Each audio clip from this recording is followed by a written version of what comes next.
from Dead Prayers with my partner M1, and you are in tune to gotkushTV.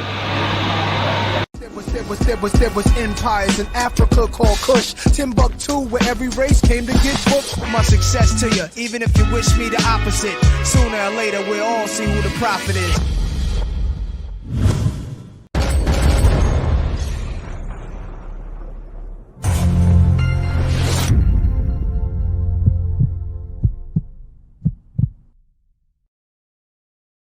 Achomi na jeli bojo kwe ni biane nyenko gotkushTV nyeyiradon. My name is Na Jeli Bojo Kwe, and right now you're watching gotkushTV. Thank you.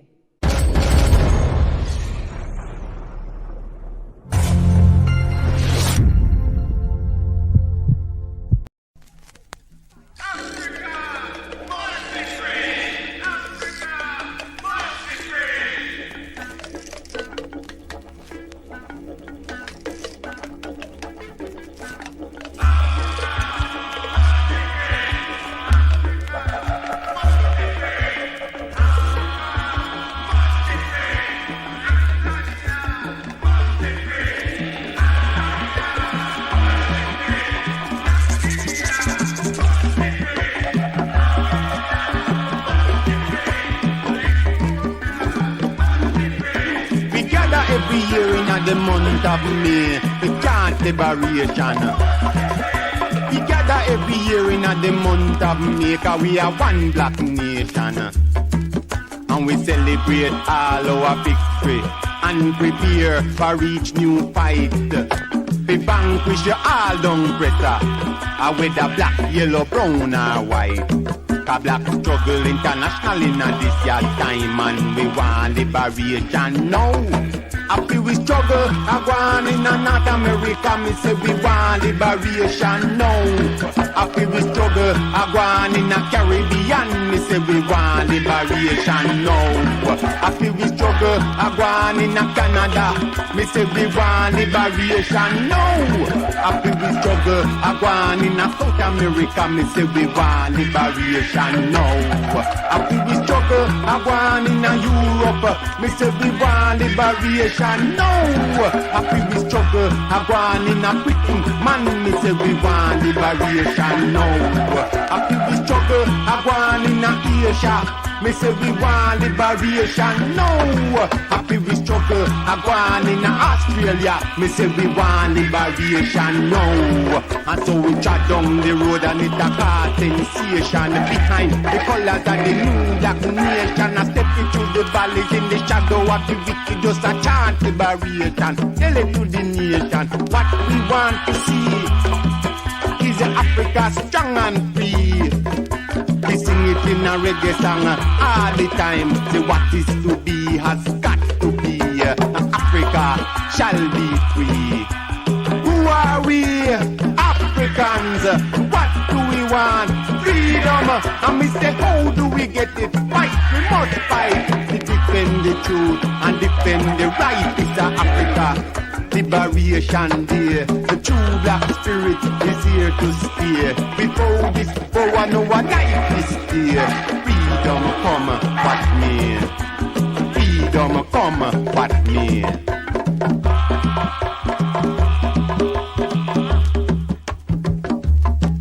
And the white them who were standing by were watching fearful, wondering, saying, who are these people who walk so proud? Who are these people who chant so loud? Are these not they who live in darkness and to whom we have given light? Are these not the sons and daughters of the savage who we have taught to read and write? Have we not taught them our history and honor them with our culture? And brought them into our great house to serve and stand at our great table? Have we not granted them what they deserve? Well, African proverbs say that only those who can listen can learn, and who can hear go and feel. We are the sheep of Jah pasture, and now we shall inherit our land. And we are also the lion, against whom none shall stand. We are the sons and daughters of the original nation that gave to this world first knowledge of civilization. We were the victim of the white savage to who we stretch out our hand, and not knowing they came to plunder, kill and slave our people and destroy our land. So now we step it down the road and it a cause sensation behind the colors of the new black nation and a one chance declaration. And we say, who are we? Africans. What do we want? Freedom. And we say, how do we get it? Fight. We must fight. We defend the truth and defend the right. This is Africa Liberation Day. A true black spirit is here to stay. We bow this power, no one life is there. Freedom come, what me? A freedom come, what me? A freedom come, what me? What me?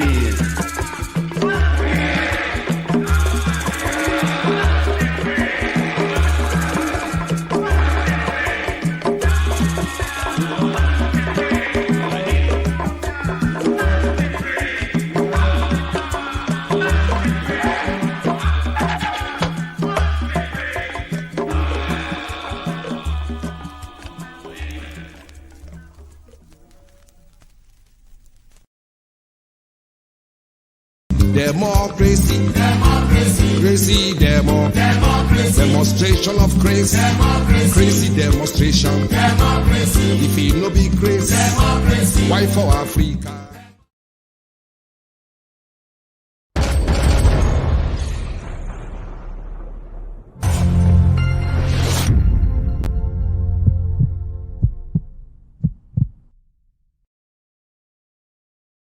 Tender and wildly be thankful unto the mother, father, creative life force of the universe called Zai, Modzimo, Mokoro. We give praises unto our great ancestors because our ancestors are worthy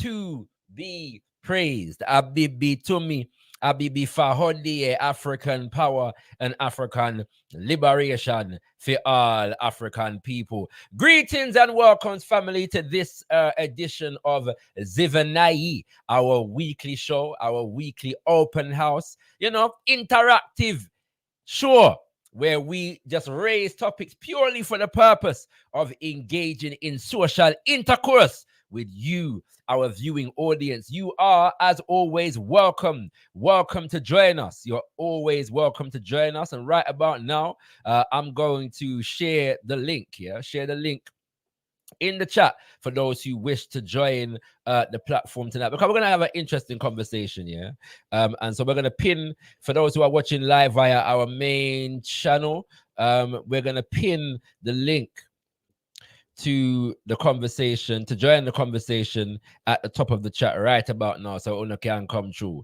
For those who are not aware, Zivanayi is a beautiful word spoken in the Shona language of Zimbabwe, and it simply means let us get to know, getting to know each other, brothers and sisters. And so we get to know each other, we get and gain a deeper understanding of various different issues and topics affecting the African world. And it's just it's good to converse, brothers and sisters, and engage with each other. So we encourage you to share the link as you come through, share the link far and wide as you come through, and we also encourage you to hit the like button as you come through, brothers and sisters. Hit the like button. And as I said, share the link. People them know that ShakaRa is live on gotkushTV right about now with Zivanayi, and them can come through and share their points of view a little more still. As you can see, we're going to be talking about the Super Bowl halftime show today. You know what I mean? Yeah, man, the Super Bowl halftime show. Interesting conversation that we're going to have, so do stay tuned, but we're going to get into that shortly. If you would like to get your notifications of all matters gotkushTV, you can join our Telegram group, the link for which is in the description to the video. Yes, the link for which is in the description to the video. You can check that out right about now, brothers and sisters. And also, if you would like to support GotKush in a financial manner, then you can also hit up the description to the video. Check this description to the video for our Patreon link. Yeah, for monthly contributions, one-off contributions, all contributions are gratefully received, and we appreciate you contributing to the development of our channel. I can announce for you, brothers and sisters, that our new show, Ghana Democracy Under Fire. Democracy, crazy demonstration of grace, crazy demonstration. If it no be crazy, why for Africa? Yes, indeed, kings and queens. Democracy Under Fire. Ghana, Democracy Under Fire. Featuring the one and the only, the one and the only, the one and the only Bunchy and Yete will commence in 2 weeks' time on the 27th of February, brothers and sisters. Yes, indeed. 2 weeks' time on the 27th of February, you will be able to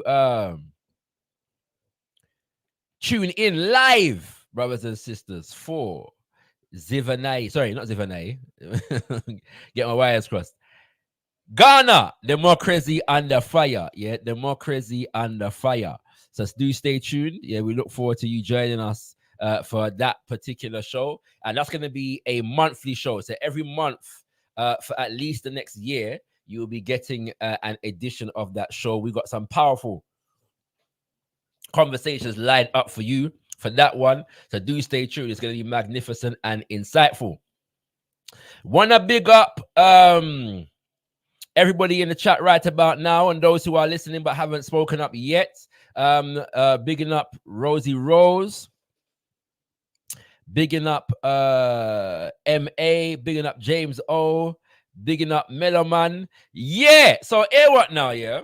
All right, so for those who don't understand the context of this question right about now, last week, all right, there's a show called Badders UK that I'm sure many of you are maybe aware of, but it's basically a reality TV show featuring a lot of young women, and basically the show has been universally regarded as what might be referred to as ratchet television, ratchet TV, yeah? And the show has come under some criticism also for the portrayals of black women within it. And so last week, I meditate upon this thing, and based upon certain conversations that I had with brothers and sisters in my social circle, I asked the question, yeah, should I engage in a review, episodic or otherwise, of what is his name, Badders, yeah? And I played at least half of a 4-minute trailer for brothers and sisters to answer the question. So there was a poll in the chat. There was a poll in the chat, brothers and sisters. And the results, and based upon the results of the poll, was going to decide whether I, ShakaRa, Black nationalist, Pan-Africanist, Garvey, African-centered media, yeah, you know what I'm saying, extraordinaire, should review this thing. Yeah, so there was a interesting conversation took place about it and all them thing there.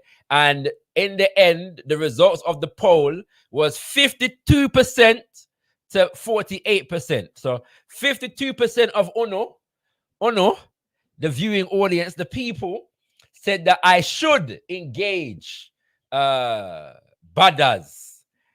and review it for the gotkushTV family. 48% of you said, nah, leave it alone. You don't need for the damn thing there.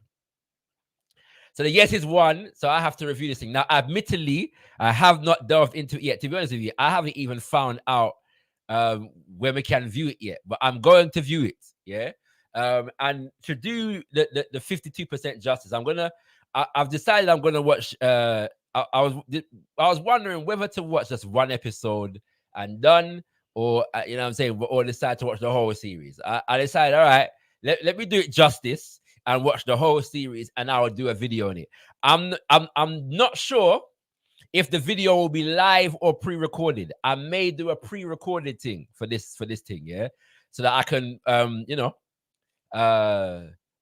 promote it proper. Yeah, because some of the yeses were saying basically I should review the thing to engage a new audience on these matters with a different analysis than what they might get from elsewhere. So I figured I might as well do the thing proper justice.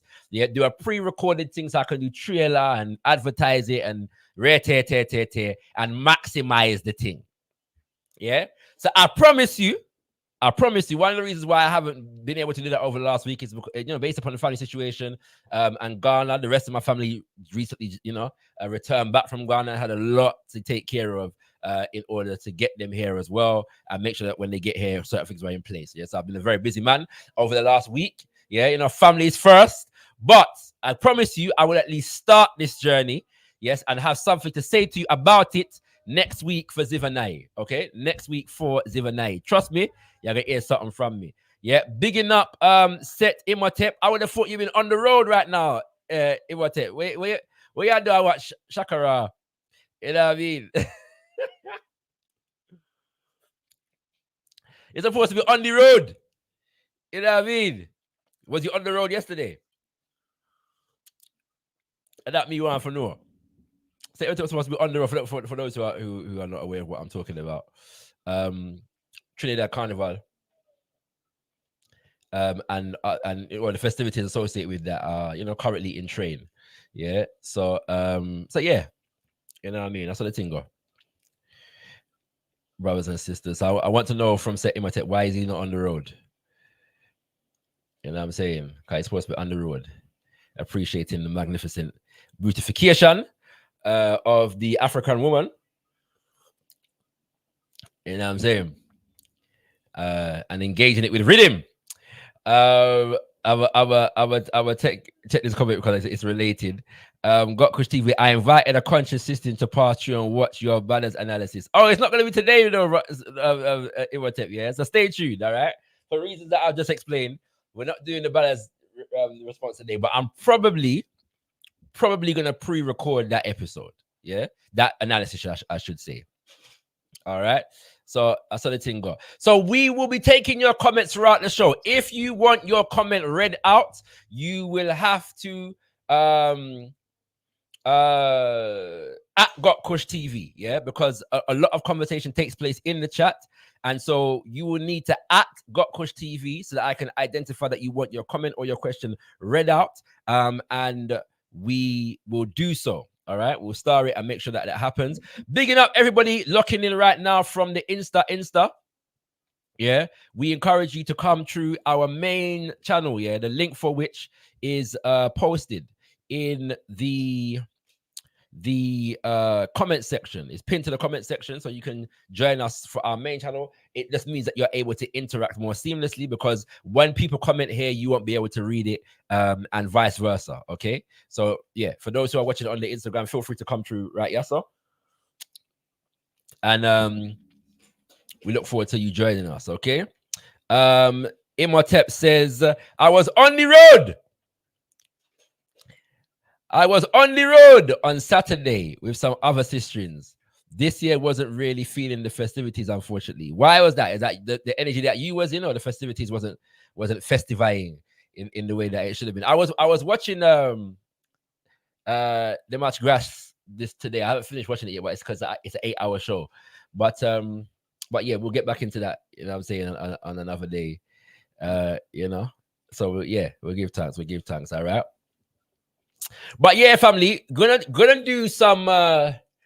I'm destined to create content centered around Carnival, as a spiritual, cultural engagement, and not just a festival.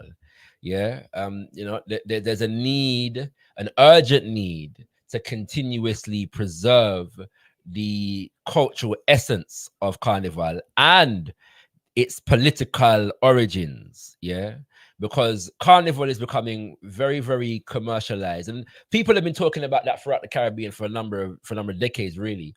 But on the world stage, we're seeing the popularization of Carnival culture, and within that context, when things get commercialized and when we say commercialized in today's world, what that usually means is some Western appropriation, quote unquote, investment into the thing, and that has implications, yeah, because our culture is not for them culture. The commercialization of our culture through their institutions tends to have a diminishing impact upon the substance of that which we bring into being culturally, yeah, as African people. And so we always have to find ways and means of preserving and maintaining and telling the story of the political foundation, the cultural foundation, and the spiritual essence within rituals such as carnival, so that they don't lose their meaning. And especially because carnival lends itself to a certain level, yeah, a certain level of commercialization based upon the sexual elements within it. And we're not saying that the sexual elements within it are necessarily wrong. What we are saying, however, is that we live in a culture that that engages sexuality in a very perverse way that leads to vulgarity. And because, as them say, in this culture, sex sells, any aspect of our culture that accentuates sex is easily co-opted and promoted, and again divorced from its proper essence, its proper substance. Yeah. You know, and get again diminishes the true value of the culture itself. Yeah. And so even as we enjoy and we love and we're fully immersed in celebration of the physical form of the African woman, if we don't balance that with some higher consciousness as African men, then we will fall prey to the objectification of our women in ways that are unproductive to our further growth, development, and liberation as a people. Yeah, brothers and sisters. So I want to put all things in proper context. You know what I'm saying?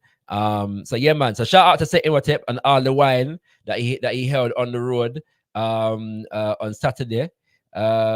And he says, nah, just me. I wasn't in it this year. Okay, I set my energy behind Okay, so this now see Camberley. Sorry, and now I'm not in the mood to party. I get that, you know what I'm saying? Sometimes when you engage in the essence of the ritual, so to speak, and its deeper meaning, the things that come after it and surround it can seem very superficial, yeah, and frivolous. Yeah, for those who are not aware, the Cambule reenactment is led by Mama N2 and Sister Attila Springer and others. Yeah, the Cambule movement, which is a reenactment of an 1800s rebellion of Africans in Trinidad against the colonial administration. Yeah, and the Cambule uprisings, as they are, and sometimes referred to as riots, are central to the development of what we call carnival today. Yeah, and so every year, annually, the Sisters and Brothers of Cambule movement reenact the Cambule uprisings as a means of ritual and as a means of education and as a means of maintaining the foundation of how carnival comes into being in general and the history of African people in Trinidad in particular. Yeah. And so our brother Set Imhotep was involved in the staging, so to speak, of the Cambule reenactment this year. And so he's saying that once he was immersed in that, and so once he was finished with that particular mission, the rest of it he wasn't as involved. Yeah, but yeah, it is one of my aims to make it to Trinidad Carnival at some point in life. You know what I'm saying? There are many carnivals in the Caribbean that I want to get to at some point in life, which I wish I did more when I was in my 20s, but I saw it go, kings and queens. Never too late, because carnival is a family and intergenerational situation. Bigging up my Empress in the building. You don't know. Love you like, Banco and Tilapia. All right, kings and queens. When me I said no. So yeah. Give me a signal in the chat. Oh, by the way, before I get into the main topic today, enough things are going on in the world, you know. Enough things are going on in the world. Me say enough things are going on in the world. There's a video that's been going around recently, and I had a half a mind here to review this video today. Yeah. But I decided to go in a different direction. But we will definitely be coming back to this video. Yeah. But it features Eric Prince, who is a founder of a private military organization, also known as a private military contractor. Yes. Called Blackwater. In a podcast that I believe, I'm not incorrect in saying he is the founder of. Yeah. And he's basically openly stated that the USA and the Western world should recolonize Africa. He's making an assessment of African governments and their inadequacies. He also makes an assessment of Latin American governments and their inadequacies to the favor, comparing them to African governments to the foot of the Latin American ones, saying that some of them are doing very, very well. And the nations that he calls are very, very interesting if you understand the machinations of America in that part of the world. Yeah, very, very interesting statement that he made. And for me, because we know I said these people are on colonization all day, every day. They're on neocolonialism. I that them depend. Yeah, but for me, the fact that he said this so openly is what I'm very intrigued by. Why would you? Them people that are up in the military. He used to be in the Marines as well, I believe.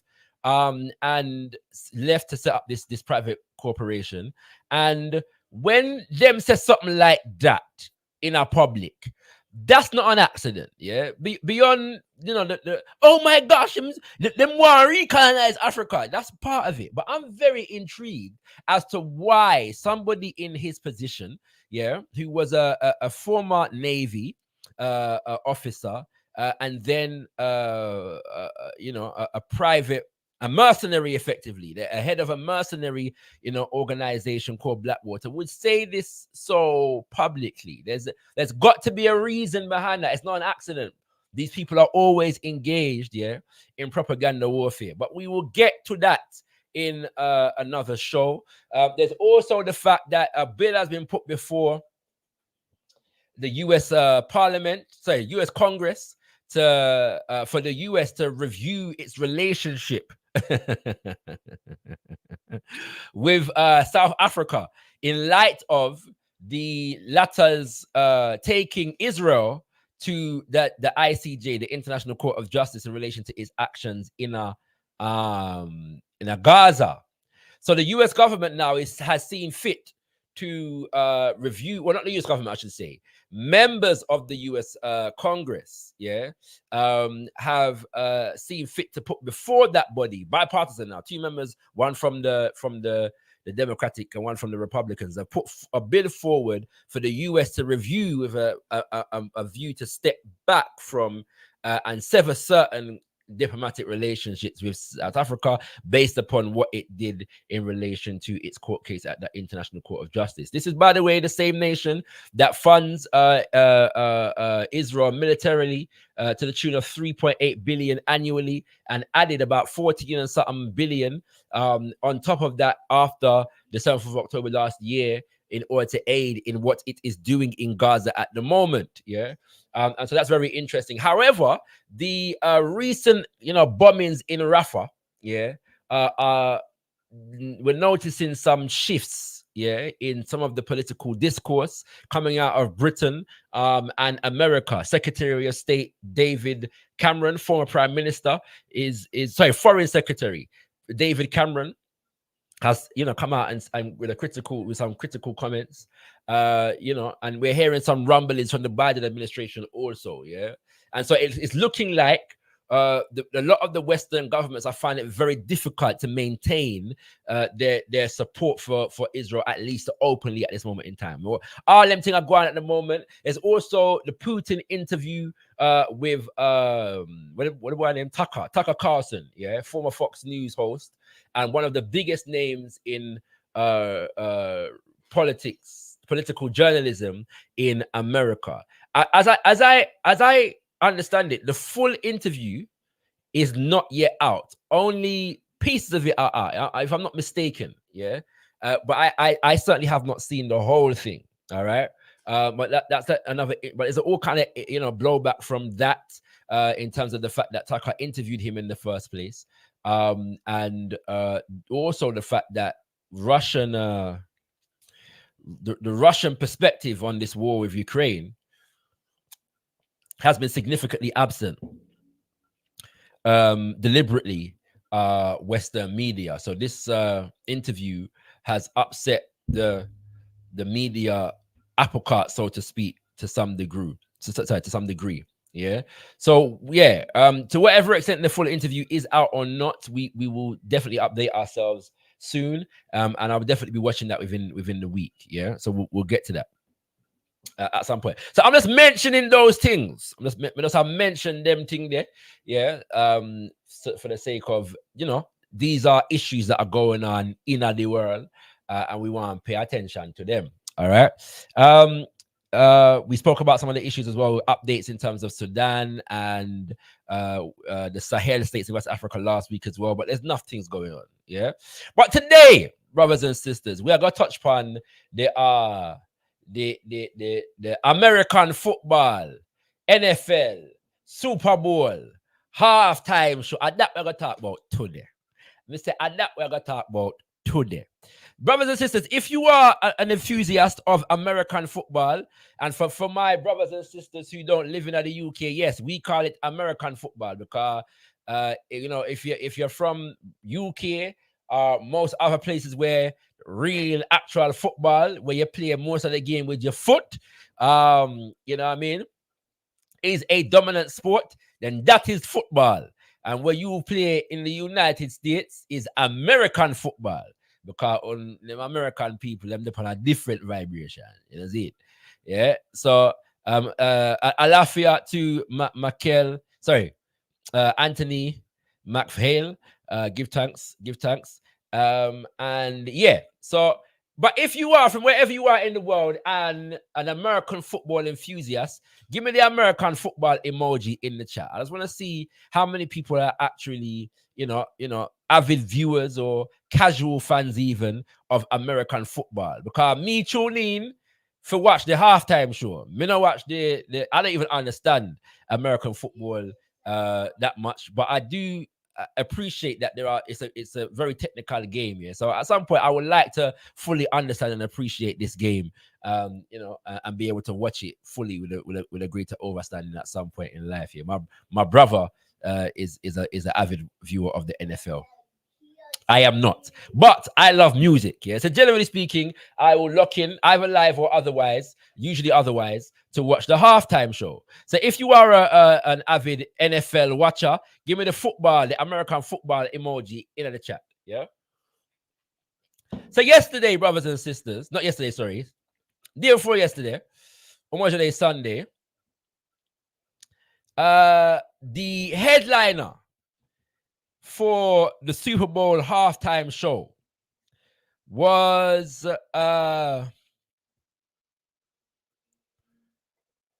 Usher. Yeah, Usher. So this is a highly anticipated one.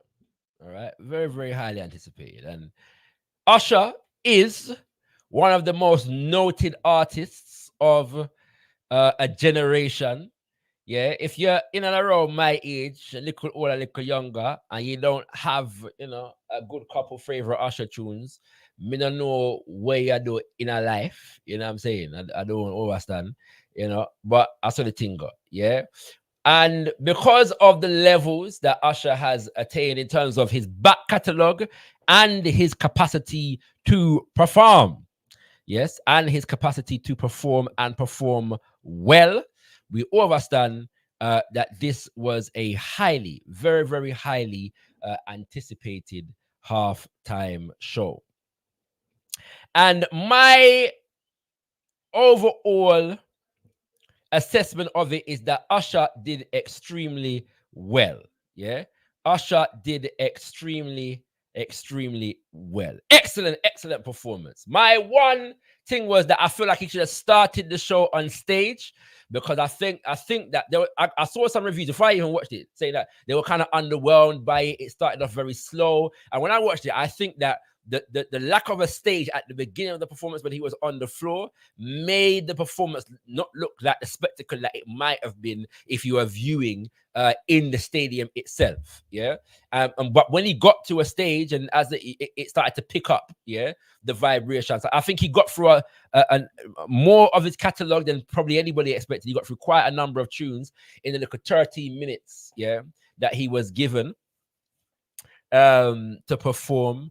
The one tune that probably was missing for me, but I understand why he never did it, was Lovers and Friends. Yeah, when Luda and Lil Jon came out, that might have been a good tune to drop in before. Yeah, you know what I'm saying, and all of these things, right? So enough people though.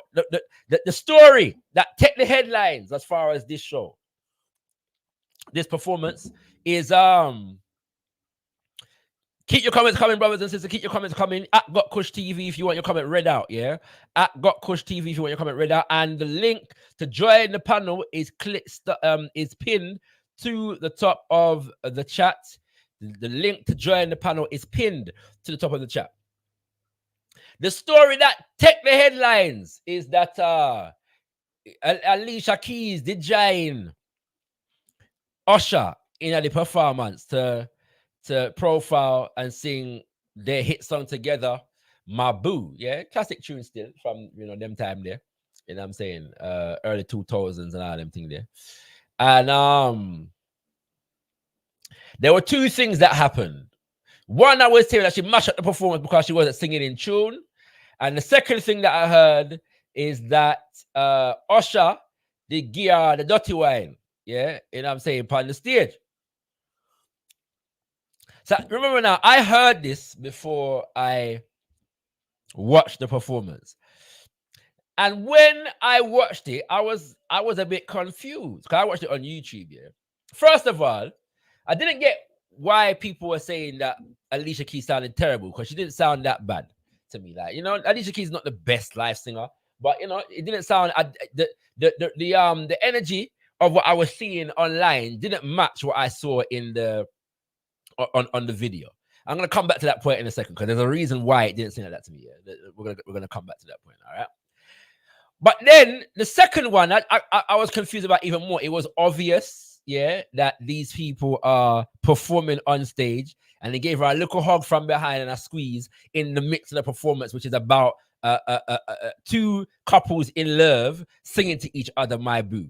So people get hype about these things. They wondering where Swiss Beats are going to say.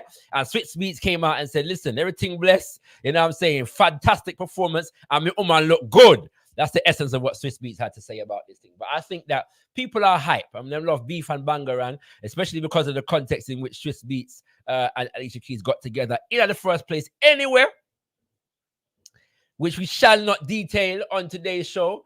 But I think people are very interested in that dynamic. Yeah. The reason, however, why I did not realize, I didn't feel like the hype surrounding Alicia Keys' vocal performance was, necessary, is because the people them touched up and brush up our vocals for the YouTube upload. Yeah. The NFL, sponsored by Apple Music, uploaded this thing on the YouTube. The thing have 12 million views, you know, already. And me ear said them touch up the vocals. So I was able to hear the original thing that everybody that heard it watching live heard. And then I was able to hear the YouTube video. And the two of them sound different. So them touch up the thing and tune it up to make our vocals in line, yeah. And that's the level of post production that these people engage in, because that's gonna be more people are gonna watch that YouTube video than they watch the original City Nation. All right, so that's how these people work, yeah. But I was very interested in, beyond loving music and all of these things, I was very interested in the halftime show at the Super Bowl for another reason. Yeah. If you are an avid watcher of the NFL, by the way, brothers and sisters, I love for your assessment of Usher's performance. Yeah. Let me know how you think Usher did. I think he did excellently well. I'm hearing some people are saying that it's a top 5 Super Bowl performance. I'm almost inclined to agree. Yeah, I'm almost inclined to agree. I watched a few of them today. I'm almost inclined to agree. He did very, very well. Yes, big up to her. Will I Am, Alicia Keys, Ludacris, and Lil Jon, who joined him for the performance. I think Usher got through a good amount of his catalog. He demonstrated his range. And Usher is 45 years old. Let's not forget. Yeah. He might not a spring chicken, but he's still an excellent and engaging performer. And yeah, what I'm saying, that stage was definitely built for him. So I'd love to know your assessment of the actual performance itself. Yeah, what you think about the performance itself, and what you think about Alicia Keys and Usher. You think them gone too far? If that was your woman on the stage and your woman is an artist that way there, would you be offended by Usher giving her the hug up and the squeeze up like that on the stage? I want to know your opinion upon these things. You can either click the link in the chat, brothers and sisters, or you can come live on the panel, or you can at gotkushTV in the chat, and we shall read your comment, without hesitation. All right, brothers and sisters, I want to know your thoughts, opinions, and vibrations on this thing, yeah. So as I was saying, there's another reason why I'm very interested in the dynamics of Rise at the time, the halftime show, and that's because of the fact that if you watch the NFL, you would be aware of the fact that this is probably the biggest and most lucrative night in certainly American sporting calendar, in the American sporting calendar. Yes, the NFL is a serious money turner, for big corporations in particular, not least the big corporations that make up the NFL, i.e., I believe it's around 32 teams who are a part of it. They're all a business entity within themselves, and all kinds of sponsorship goes into the NFL, all kinds of advertising goes into the NFL. And the NFL has come under a lot of fire in the last decade or so, principally because of its treatment of one of the players within it, a man by the name of Colin Kaepernick. And Colin Kaepernick got himself in trouble because he decided to say him go kneel, in protest against police brutality. Him go kneel during the national anthem, and for that he was effectively made redundant by the NFL. Him never have no job, no team wouldn't bring him on the roster, and there's been a whole soap opera saga about that from about a decade ago till now. I know Kaepernick can't get on a team simply because he chose to kneel during the national anthem. Yes, the kneel. One knee, take the knee as them call it, during the national anthem. Okay, and interestingly enough, that kneeling, that taking the knee, has gone beyond American football and into many other sporting arenas, most notably actual real football. During the World Cup couple years ago, kneeling became a thing for many of the teams, and I think even in the Premiership, some teams were kneeling to against racism, yeah, or something like that. And so that particular act of protest became very, very popular. All right, and was even co-opted by members of the U.S. government, particularly the Democratic Party, in this puppy show business with them did do some time ago.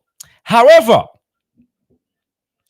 just under 5 years ago, the NFL announced that it was bringing on Jay-Z. They were going to engage in a partnership with Rock Nation, Jay-Z's company, yes, who were going to, from then on, manage the halftime show. This was announced in 2019, yeah.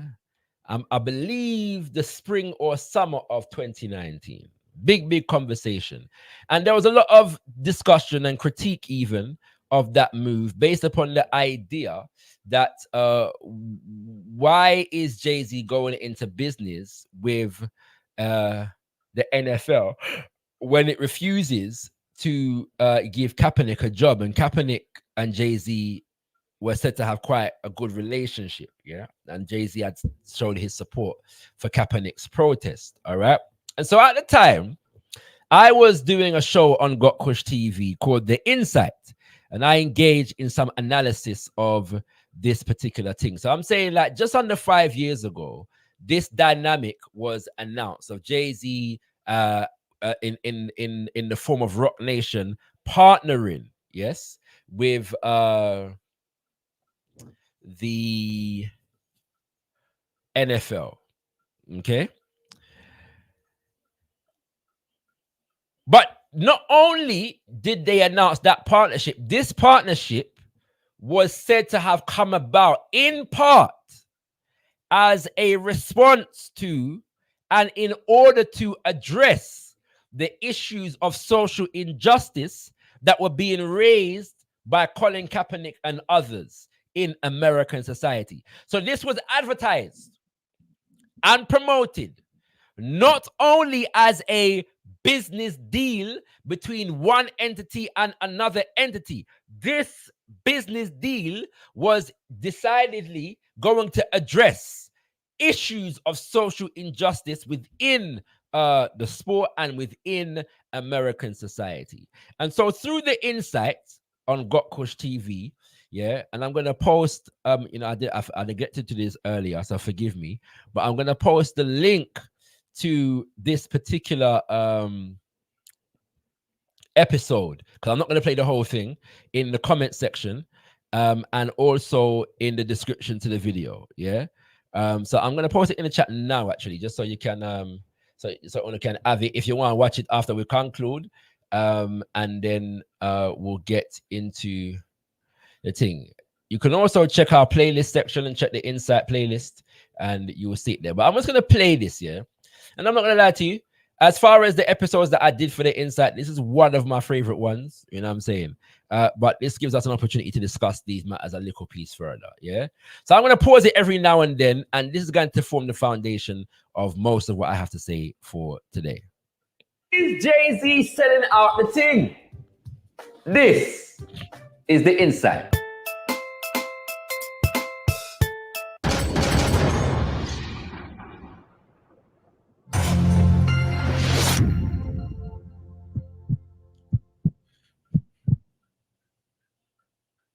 For over a month, the internet has been buzzing with the news of Jay-Z and Rock Nation's historic deal with the National Football League.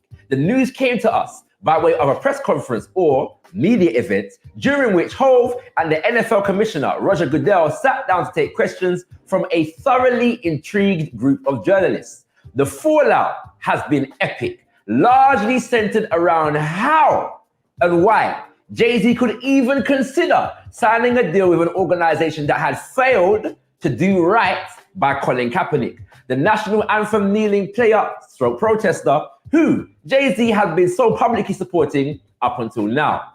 Critics of this line of questioning suggest that Kaepernick signing a deal which included a non-disclosure agreement basically makes any and all allegiances to him on social justice issues null and void, which is a legitimate opinion, except for the fact that seeing as nobody will give Colin Kaepernick a tryout, we have no idea whether the NDA affects Colin's capacity to continue protesting and raising his voice on issues concerning black people.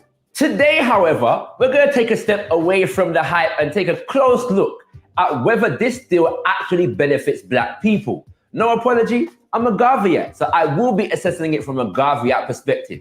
We're now big no friend. Firstly, it is necessary to...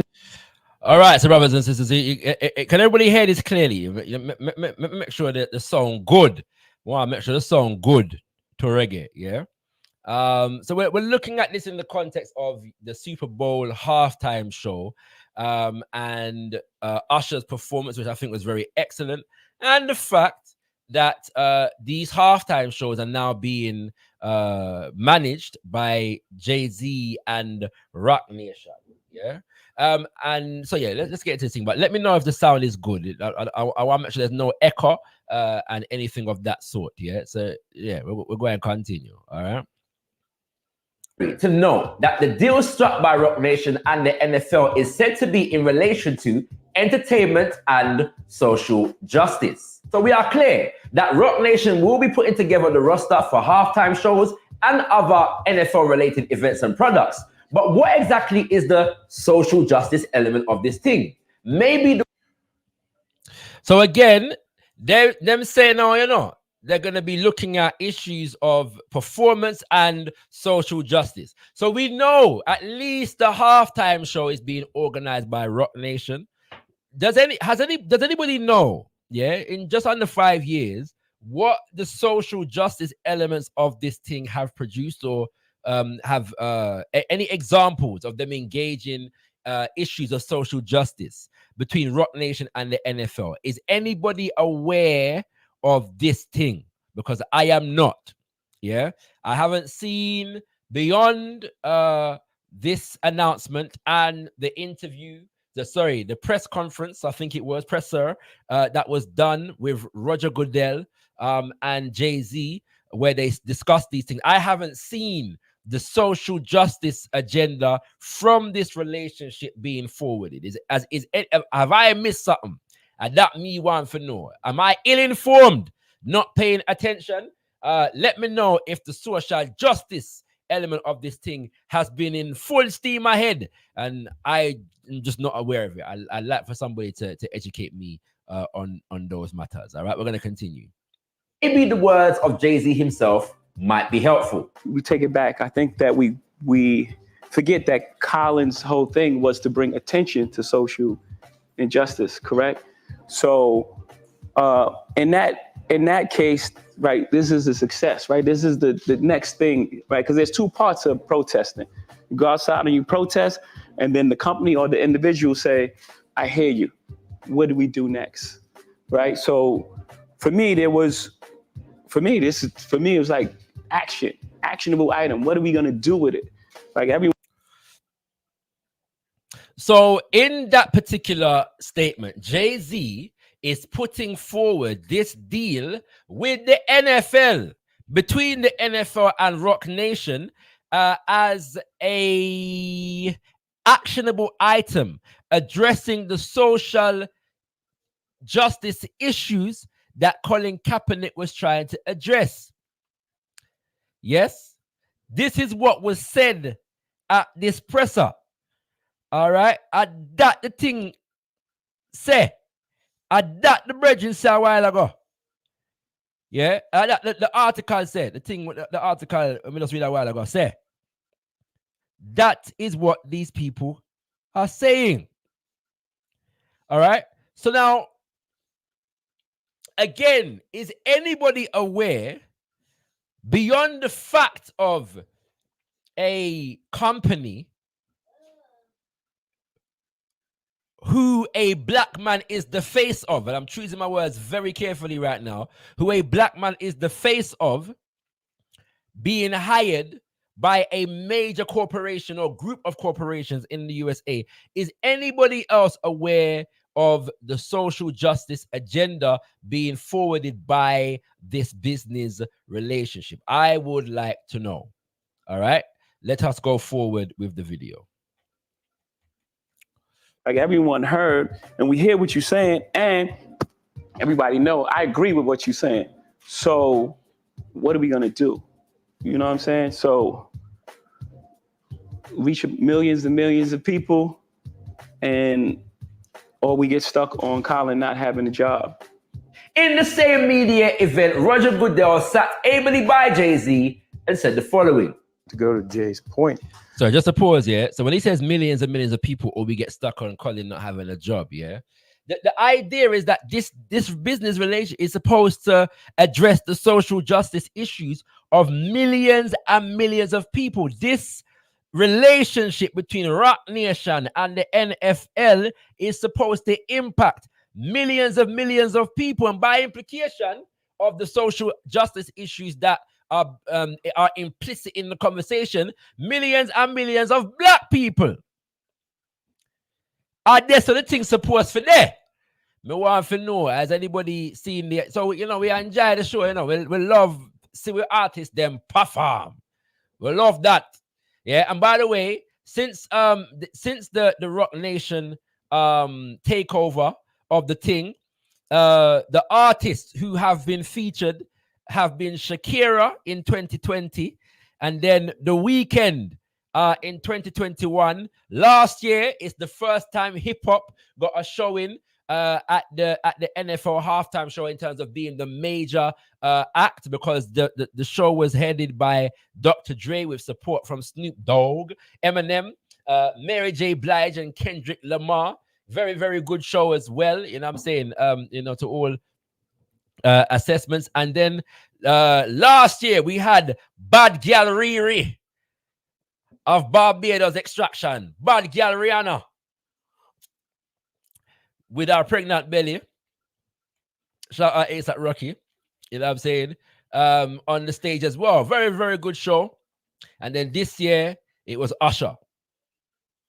Yeah, this year it was Usher. All right, so that has been the lay of the land since Jay-Z and Rock Nation took over the thing. All right, or we get stuck on Colin not having a job. In the same media event, Roger Goodell sat ably by Jay-Z and said the following. To go to Jay's point, we listened to our players. We understood what our players were saying, and we created a platform of which to help drive change in communities that Colin has raised and that other players have raised. And this partnership, in addition to the entertainment aspect and bringing football and music together, is going to help us make even greater change. And we call it protest to progress, right? So, Kaepernick protests, Jay-Z says this is a success, which would seem to suggest that A, Jay-Z's capacity to sign a deal with the NFL is in and of itself a success for black people. And B, the alliance of football and music is somehow going to bring about change in communities, presumably black communities in the USA. Together with Jay-Z's statement of being past kneeling, the move has been hailed by some as a phenomenal step towards black economic progress. When rumors of the Rock Nation mogul receiving part ownership of an NFL team hit the media, this perspective seemed to only get stronger until that rumor was confirmed untrue. But in order to explore this further, we have to look at the reality behind the commissioner of the NFL sitting beside the mogul of Rock Nation and what that actually means in reality. Roger Goodell. All right, now listen to this part very carefully, brothers and sisters. Yeah, listen to this part extremely carefully, because this is the crux of the issue as far as I see it. And what that actually means in reality. Roger Goodell, the commissioner of the NFL. The NFL is known as what is called a trade association, which is quote, an organization founded and funded by businesses that operate in a specific industry. An industry trade association participates in public relations activities such as advertising, education, political donations, lobbying, and publishing, but its focus is collaboration between companies, unquote. Which basically means that the NFL is a business made up of businesses. Each team is a business in and of itself, contractually bound to act in each other's collective interest. Roger Goodell is therefore appointed and employed by the 32 owners of the 32 NFL teams. He himself is worth approximately $65 million. But as NFL commissioner, he represents the collective wealth of 28 white men, 3 white women, and 1 Pakistani. Heads of the 32 organizations who preside over a league in which black men make up 75% of the players, but 0% of the ownership. Let's take a look at a few of these owners. So I'm about to go into analysis of the owners themselves and where they get their money from and so on and so forth. Only a few of them, yeah.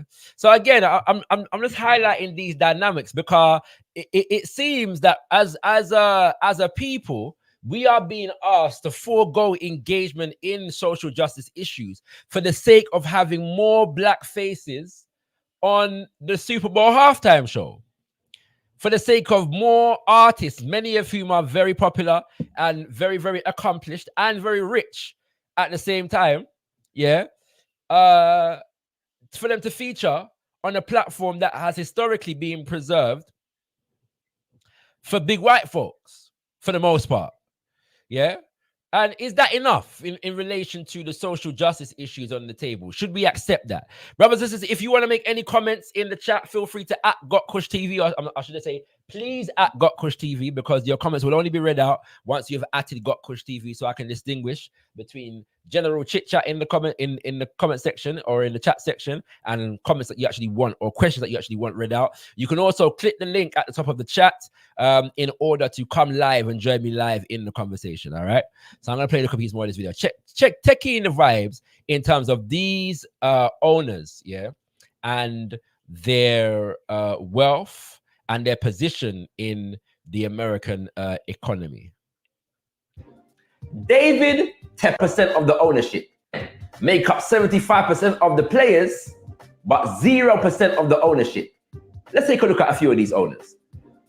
David Tepper, owner of the Carolina Panthers, worth over $11 billion. He accumulated through a career in finance and hedge fund management.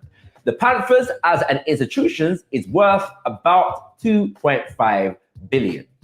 Next up, Stan Kroenke, owner of the Los Angeles Rams, worth $8.8 billion.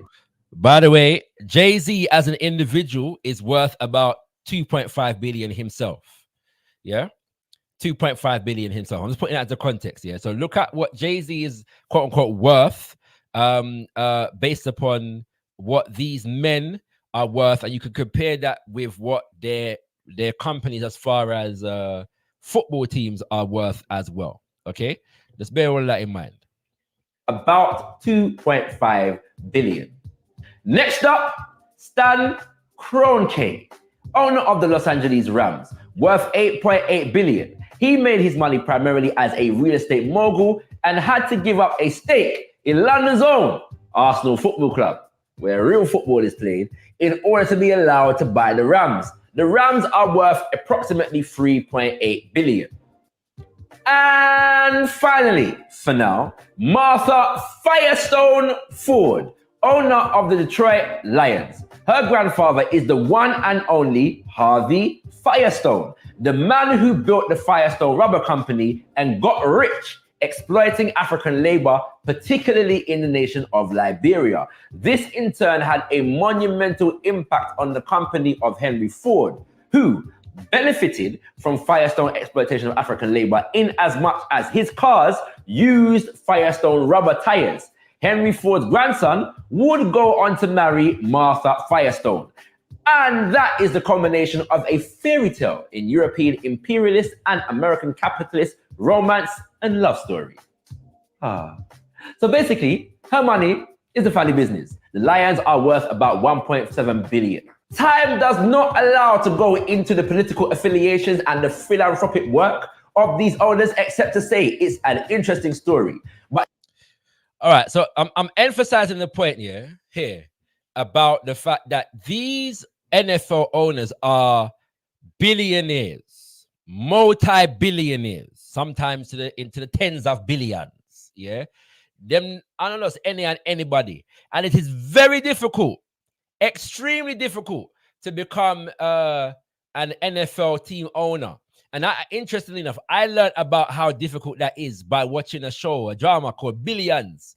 Yeah, starring forget the guy's name now, but he was also the star of the first few seasons of Homeland some years ago. I forgot his name, but he went on to star in this thing called Billions, and a part of the show, he's a billionaire, and a part of the show charts his journey to try and become an owner of an NFL team, and what he had to go through in order to be able to achieve that, and he didn't make it in the end. Yeah. So the point I'm making is just having money, yes, doesn't qualify you. There's all kinds of hurdles and hoops you have to jump through to become an NFL owner, and all of them are people who have money from long time. These people are not just money, but wealth. These are wealthy people generationally, more often than not. Yeah, them not just have money, them come from money.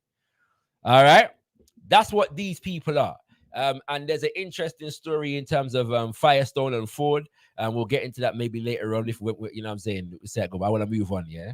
But this is the dynamic. So when the point, if I'm going to make the point, so let me just play the video. All right, hold on there. But the essential philanthropic work, time does not allow. And I spoke about the political affiliations, yeah, concerning these people and their philanthropic work. Because I had been obviously coming across that and whilst I was researching for this particular episode, and all of the stuff is not clear in my head right about now, brothers and sisters, so forgive me. But when I refer to that, I'm talking about literally their associations to political parties, but in some ways, more importantly, their association with political think tanks. So think tanks are institutions within society that are designed for the purpose of investigating and writing policy and proposing them for governments. Think tanks are often funded by major corporations. Yeah. So when we look at the policies that a government pushes, it's often because they've been lobbied by corporate institutions. Yes.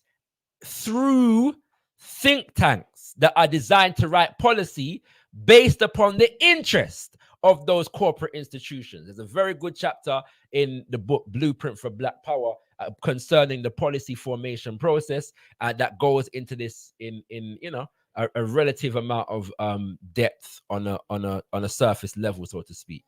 Yeah. All right. And so there's that, and then there ties to when we say philanthropy, we're not talking about charity, you know, Oxfam and Red Cross, even though that's a whole story in and of itself. When you look at the role that these institutions play within the context of broader Western imperialism. However, we are also talking about donations to universities, yeah. And educational institutions and so on and so forth in terms of curriculum development and administration and all of these different things. All right. We have to be very, very, cognizant of when they say philanthropy, that takes into consideration a whole heap of different things. Yeah. So that's the kind of what I was referring to when I made that statement. Not allowed to go into the political affiliations and the philanthropic work of these owners, except to say it's an interesting story. But the essential point here is that though Goodell is worth less than Jay-Z, who, as we know, is now worth over $1 billion, when Roger Goodell comes to the table, he represents generations of white wealth and the interests of 32 billionaire organizations not owned by black people. Jay-Z. I hope ones appreciate, yeah, what I'm saying here. All right. I hope ones appreciate what it is I am saying here. there's a major difference. Roger Goodell is worth less than Jay-Z, yes, as an individual. But when he comes to the table, he represents 32 billionaires. Yeah, and billionaire organizations. The power relationship between these two men is not the same. For many reasons, including the fact that Rock Nation in and of itself is not in fact a parent company. Rock Nation is a subsidiary. There's a reason why Rockefeller Records became Rock Nation, because it is a subsidiary of Live Nation. Jay-Z, though worth $1 billion, is an individual with a company, which is itself a subsidiary of another company, Live Nation Entertainment, which is worth $15 billion. He does not represent the collective wealth of any group of black people. So when we look at an image like this, please know that these two men do not come to the table on equal footing. Yes, Rock Nation is not a company designed to represent the interest of African people. It is not a corporation with an expressed or unexpressed motivation and desire, interest in representing the collective interest of African people. Whereas the NFL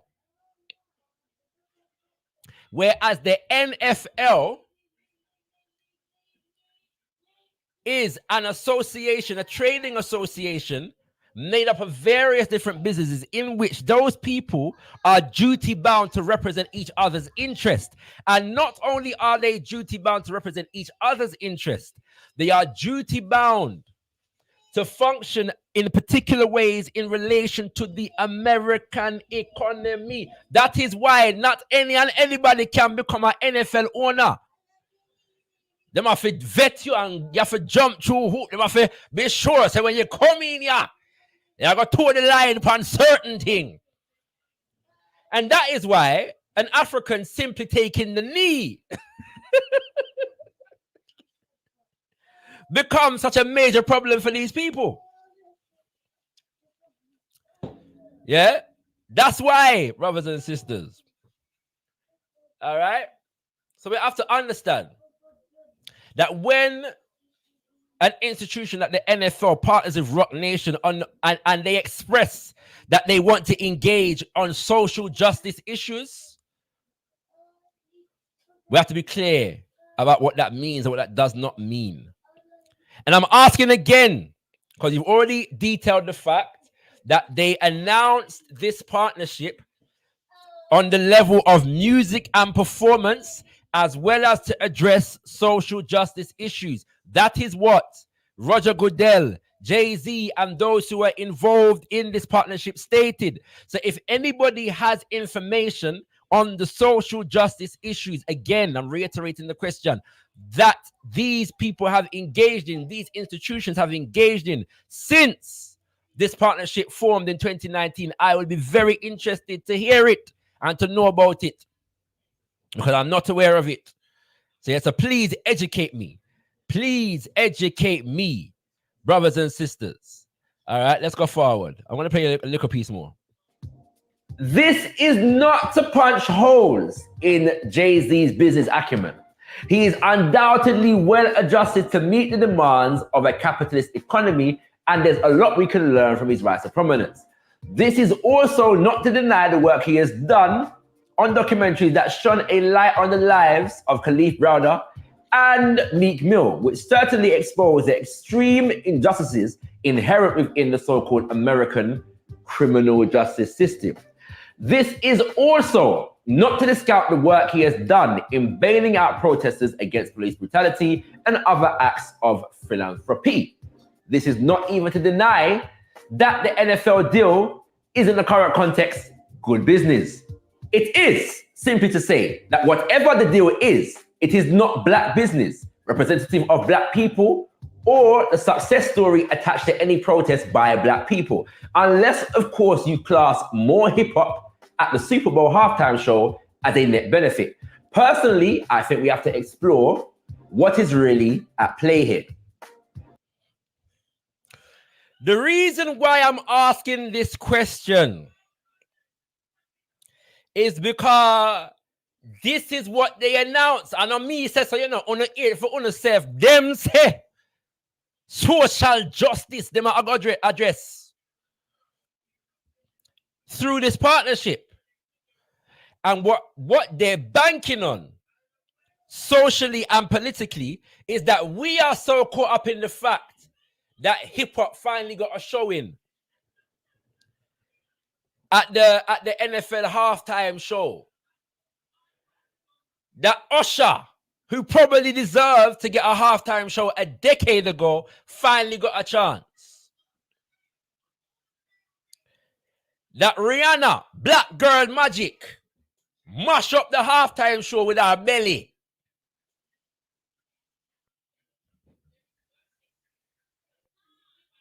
They're banking on us being so caught up in the spectacle of things. Me say them a bank pan it that we are so caught up in the symbolism of having more melanin in the halftime show that we forget what them say, not even 5 years ago, that we negate the social injustice issues that them did say. Them are going to try address for the sake of the spectacle of the NFL and the prestige of the Super Bowl halftime show. Me say, and I've seen it, because like I said, I never watched the whole, I didn't even watch the halftime show live. I've done it before, but I didn't watch the halftime show live this time. And I didn't watch the game either. I didn't even know what the result was. But as I said to you already, the NFL Super Bowl is the biggest and most lucrative night in the entirety of the American sporting calendar. Advertising costs millions. Yes, big corporations all over the place. All right. So when you watch the particular, I'm not going to play any more of the video. But when you watch the entirety of that Insight episode, I'm gonna share the link again. Do watch it, brothers and sisters. It's a good one if I do say so myself. Because I'm engaging in a Garvey analysis without apology in the video. I make the point that the NFL stands to gain far more from that arrangement than Jay-Z,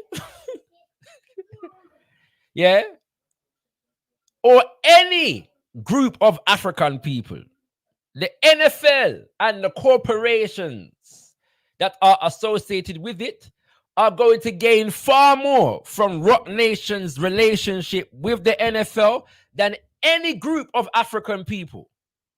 Even though the deal within it, as they promoted it, as they advertised it, is going to address issues of social injustice. Beyonce, Knowles Carter, wife of Jay-Z, who has a couple of the most noted Super Bowl halftime performances in history. Let us be clear about that. Her halftime show in 2013, mud. Beyonce is the greatest performer alive in my humble estimation. I don't know of anybody who's mashing up stage on the level that she is. Yeah, just as a performer, she's just on stage electric. She doesn't fail. All right. She also featured in Coldplay. She was a guest appearance in Coldplay, I believe 2016, was her Mash It Up Again. She previewed that well, the day before, I think the Lemonade video came out. Not Lemonade, sorry. Formation video came out, and she performed the song on that day. Mash up the place. Yeah. But Beyonce features in an advert for Verizon, yeah, during the Super Bowl. Now, again, Super Bowl advertising, to advertise during the Super Bowl costs tens and even into the hundreds of millions, yeah, to advertise during the Super Bowl, because millions of people in America and around the world are watch it, and there's all kinds of corporate interest involved. Verizon, for those who are not aware, is a telecommunications company. Yeah. And so one of the bigger ones within the American economy. And they did that, they featured an advert with Beyonce in it. Beyonce was paid for her appearance in the advert. She was paid $30 million. Yeah, 30 million. Verizon paid her 30 million for that advert. Yeah, for that advert. $30 million. If Verizon paid Beyonce $30 million, how much do you think Verizon is making off of that advert alone? Yeah. How much do you think they stand to make? Yes, off of being able to pay Beyonce $30 million. Beyonce, the individual, $30 million. So again, may I ask, what are the social justice issues? I'm highlighting these points again because I enjoy black music. I enjoy black performances, and Usher, as far as performance goes, is one of the best to ever do it, and is one of the best doing it now. I think he did it excellently. Yes, I think he had something for everybody in there. Gave the ladies a good show. You know what I'm saying? Give Alicia Keys the good wine. And all these things. But can we get caught up in the spectacle without delving deeper into the dynamics? That concludes, brothers and sisters, my good night, my boys, boo.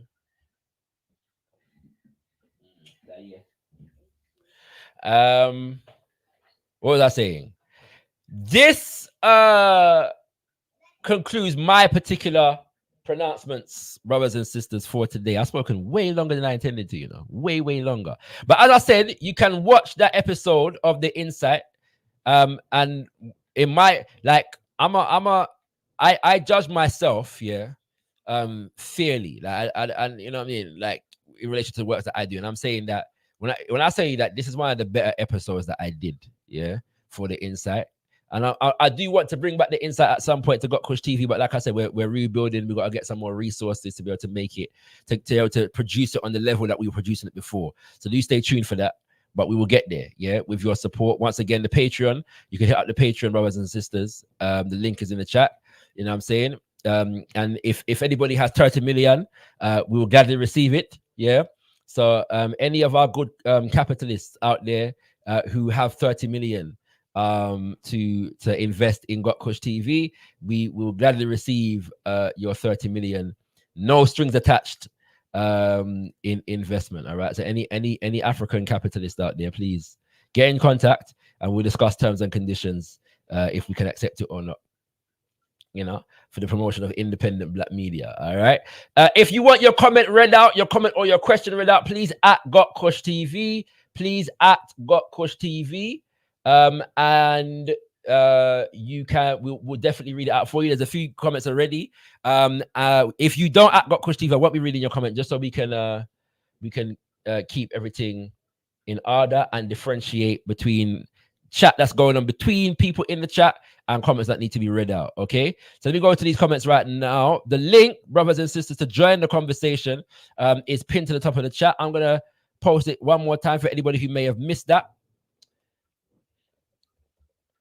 And the link for that Insight episode will also be in the description and the comment section following the conclusion of the video, okay, of the show, I should say. Let us see now. Okay, so Anthony McPhail said he's a viewer of the NFL and the football. Say Imhotep, thank you very much for sharing the full interview with Man. I'm gonna take it to you. Okay, so it's not directly, it's not on YouTube or nothing like that. It's on his own situation. Point taken. I've only seen piece of it. Yeah. But yeah, we'll take it to you, and if there's anything important for Goina, we'll go at it. Yeah, give thanks for that. Imhotep. gotkushTV. Funny enough, sorry, brothers and sisters, my screen seems exponentially smaller right about now for some reason. Okay, there we go. Funny enough, I was with an artist. Oh, at Carnival. It isn't something that makes you feel rosy inside, but it is a part of the job. She ain't for you if that ain't for you. Okay. Who you talking about? The artists? And when you say artist, you mean musical artists? But yeah, may I hear you still? May I hear you? You know what I mean? For those who are just joining us, Carnival is in progress. It's the last day of Carnival right now in Trinidad. So yeah, plenty of festivities are going over there. So I was teasing setting my tip. I'm asking why I'm not up on the road today. You know what I mean? And there I listen to ShakaRa on gotkushTV and suppose I hold to wine. You know what I'm saying, on the road. But yeah, Say Imhotep also says gotkushTV heard about the state of Israel during the. Yes, I did hear about the state of Israel Super Bowl advert. I heard about that too, which is very interesting. In fact, since the 7th of October, the whole of my YouTube full of our Israel advertising, you know. Full of our Israel advertising. They're very engaged in the propaganda warfare, you know what I'm saying? And you know, they're relatively good at it. In terms of what they produce as far as advertising is concerned, but that says a lot, yeah. But as we detailed a couple of weeks ago, we have to remember that as far as military is concerned, the state of Israel, in general, the state of Israel is a nanny state. Yeah? It's the biggest nanny state in the world. And the US government in particular funds them to the tune of billions annually, and tens of billions since the onset of this current of their war in Gaza. And also the UK government supports the Israeli government militarily and otherwise as well, with a little bit less direct influence, but they certainly support them in terms of providing diplomatic cover, yes, for the actions of Israel. At gotkushTV, if you want your comment read out, I feel like I've missed some comments, you know. So if I've missed your comment, because those are all the comments that I've got starred so far. If I've missed your comment, please either post it again or notify me that I've missed your comment, and I will scroll up and come back to it.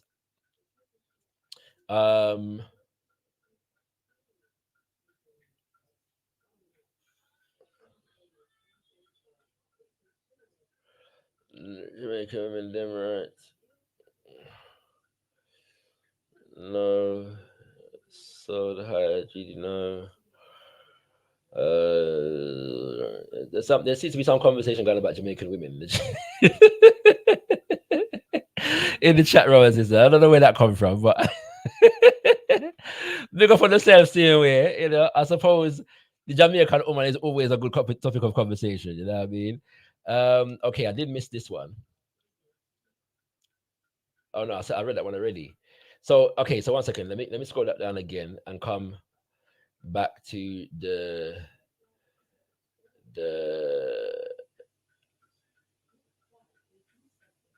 what have I missed? No, so there's only new ones. I haven't missed anything. Okay. All right.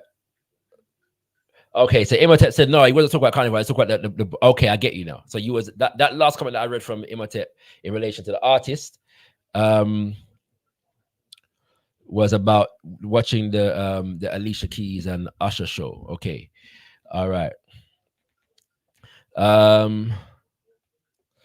All right, so even more now. Comment reads, yeah, you definitely missed some of mine. Okay, clarified. Okay, I've got that one now. gotkushTV. I'm saying I used to be with an artist. Okay. And yeah, the rubbing up don't make you feel good. All right.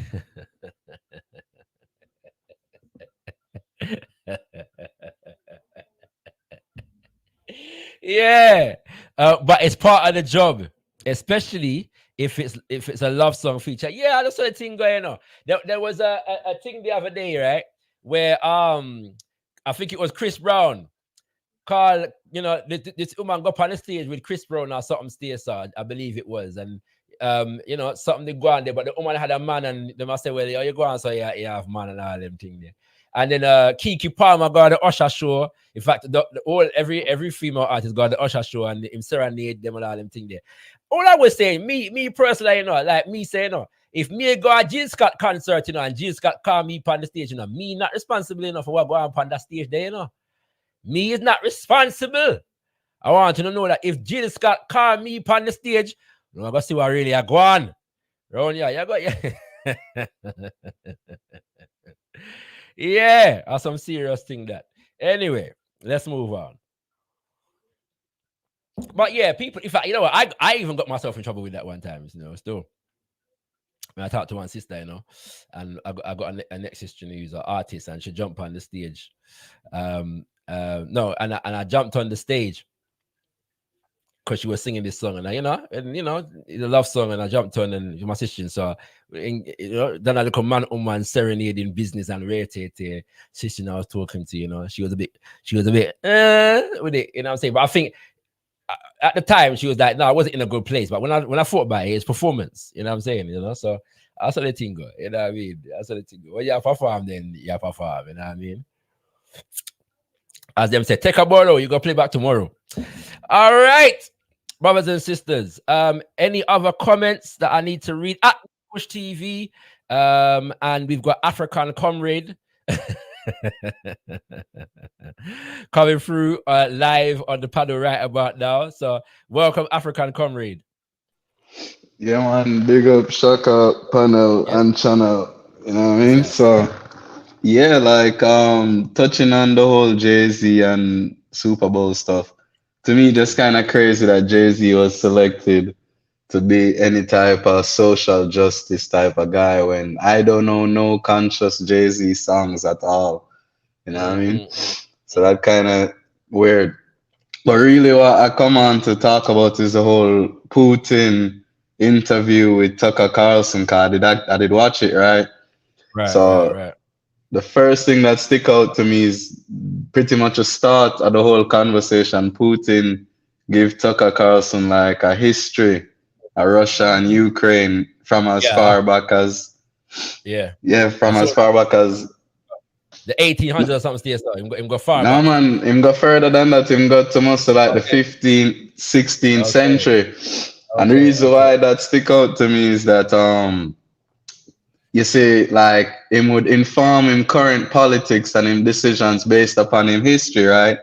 But when black people try to do the same, if we try to talk about what took place with us from the 15th, 16th century to now, and what belongs to us as a result of this, we get told, get over it. You're living in the past, you're being a child and so forth. But every other people on earth allowed to do this, so it's like them keep telling you you're less than a human, you're not allowed to do what other people do. You get me? So right off the bat, it's just shocking to me to hear, I'm talking about the 15th century to explain a war that started in 2022. Of course. Tell me something now, cause I'm gonna watch this thing here. But did they?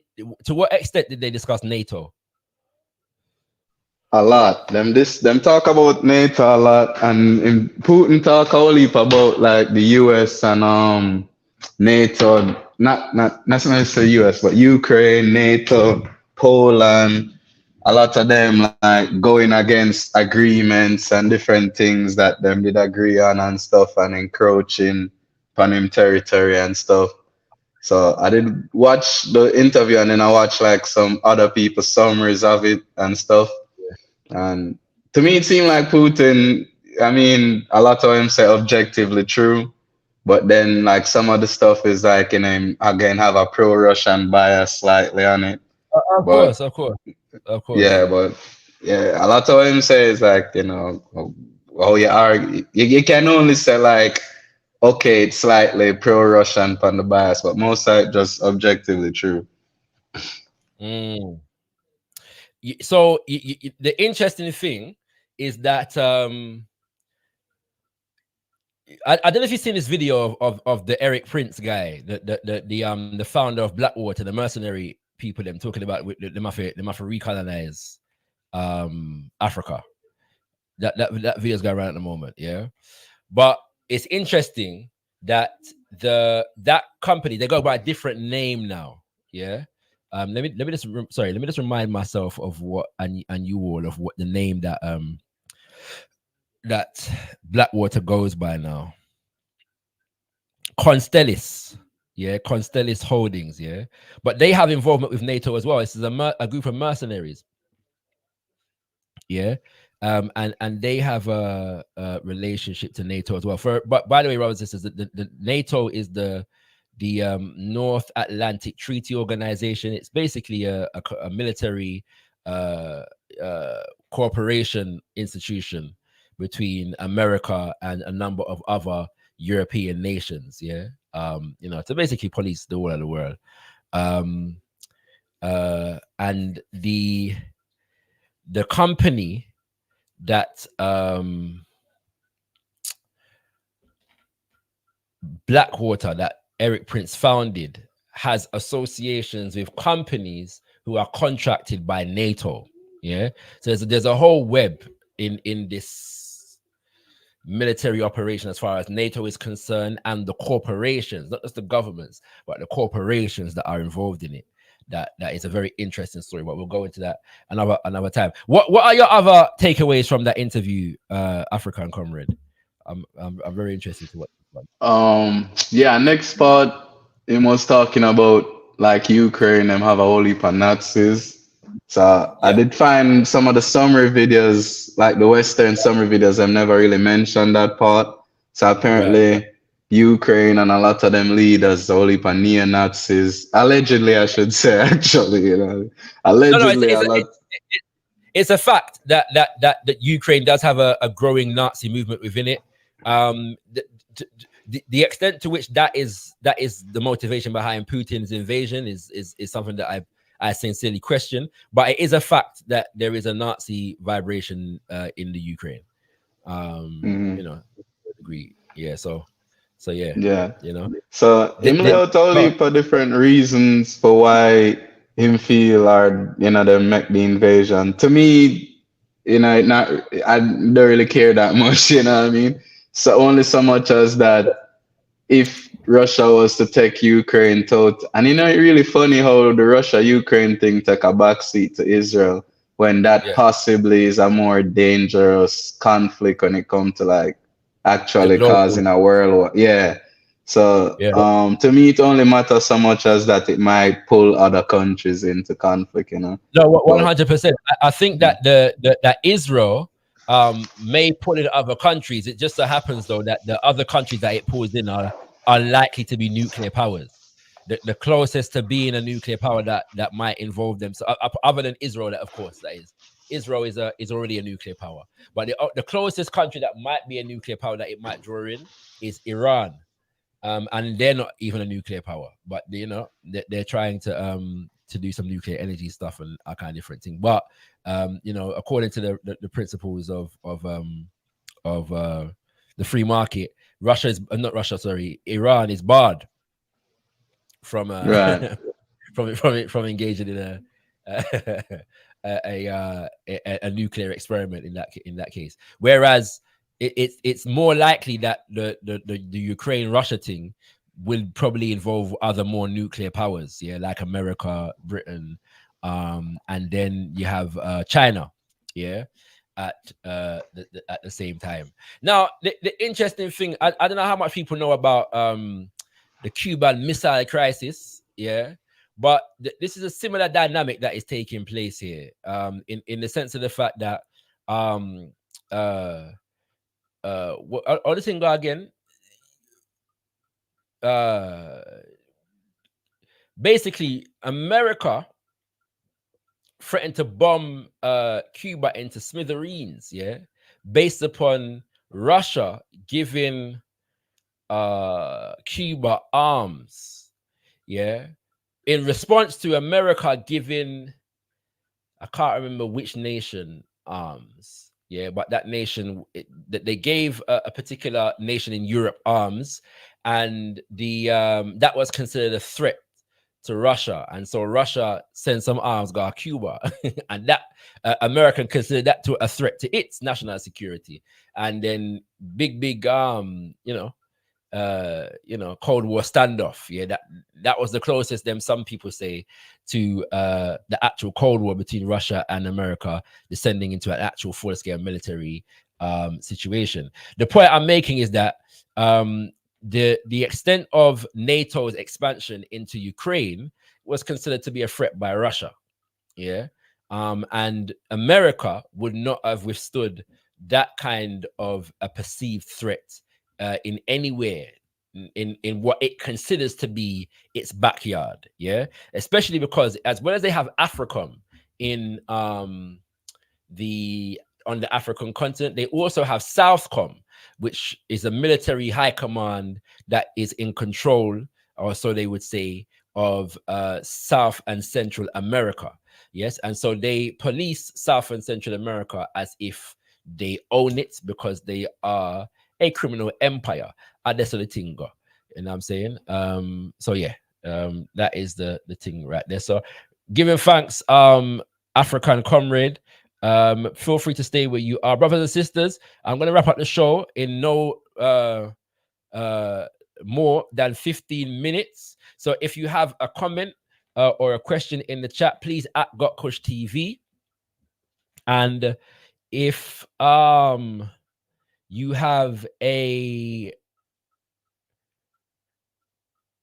statement that you would like to make, feel free to join the panel. Yeah, to come and engage in the conversation live. We encourage you to. We have been discussing the Super Bowl NFL halftime show, yeah, earlier, and I was giving Usher his props, and then we engaged in an analysis because Usher, was the performer for the Super Bowl halftime show on Monday, Sunday just gone, and then we were engaging in an analysis of what has happened since Rock Nation took over the NFL halftime show with the purpose of also addressing social justice issues. I was asking the question, and to at this time, nobody has demonstrated or given me any examples of the social justice issues that have been forwarded through the relationship between Rock Nation and the NFL. So we haven't got any examples yet, but they did advertise that was what they were going to do. There's also another issue associated with that, though, which is the fact that the CEO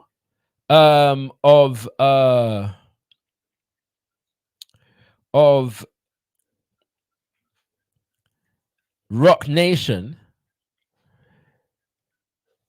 is a woman by the name of Desiree Perez, and she was pardoned by Donald Trump a few years ago, but she also happens to be a federal informant of some kind. Yeah, let me just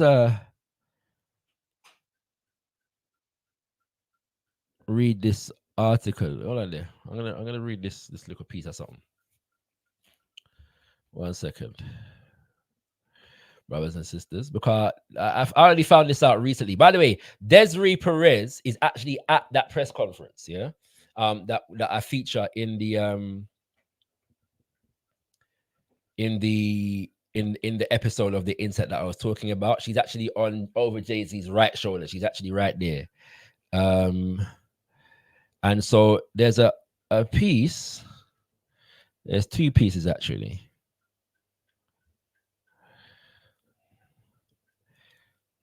Which one should I read?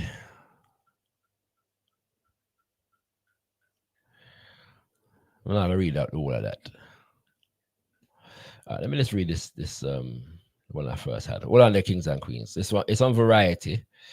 So we're gonna take in this. If anybody knows more about this, then do let me know. Hold on there. Okay. So, article entitled, "Why did the Rock Nation CEO Desiree Perez receive a Trump pardon?" Update. In the days before outgoing president finally revealed his long list of last-minute pardons and communications at around 1 a.m.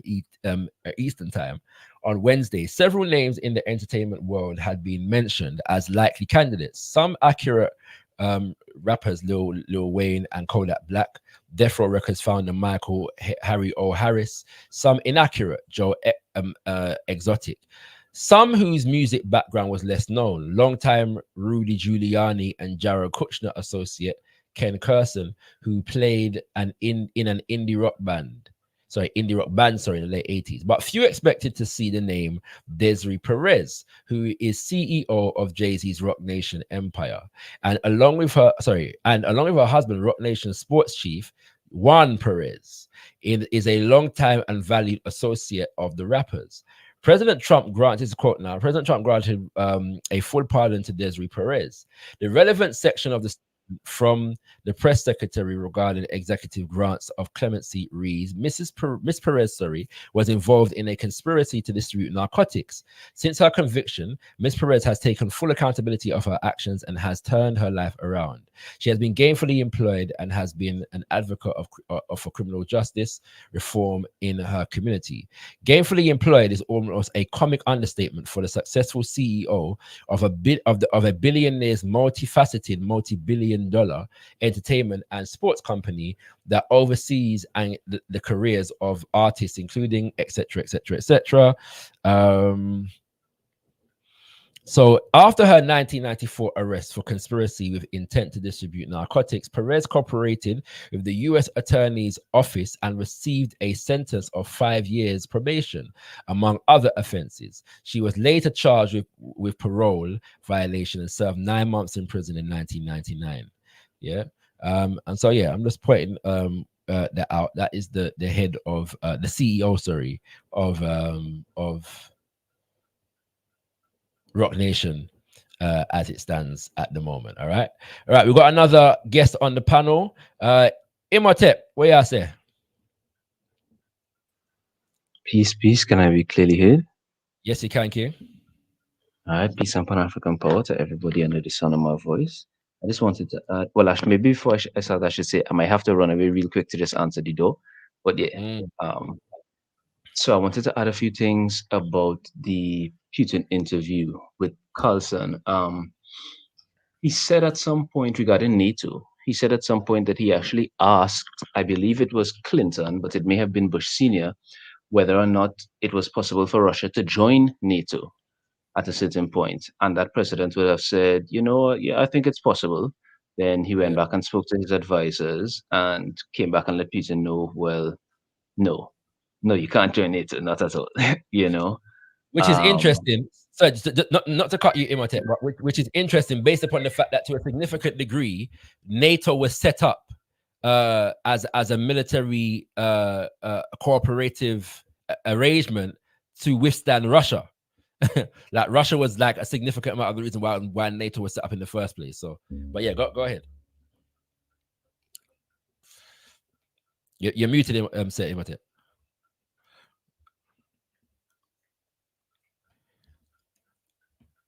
You can't hear me? You're muted.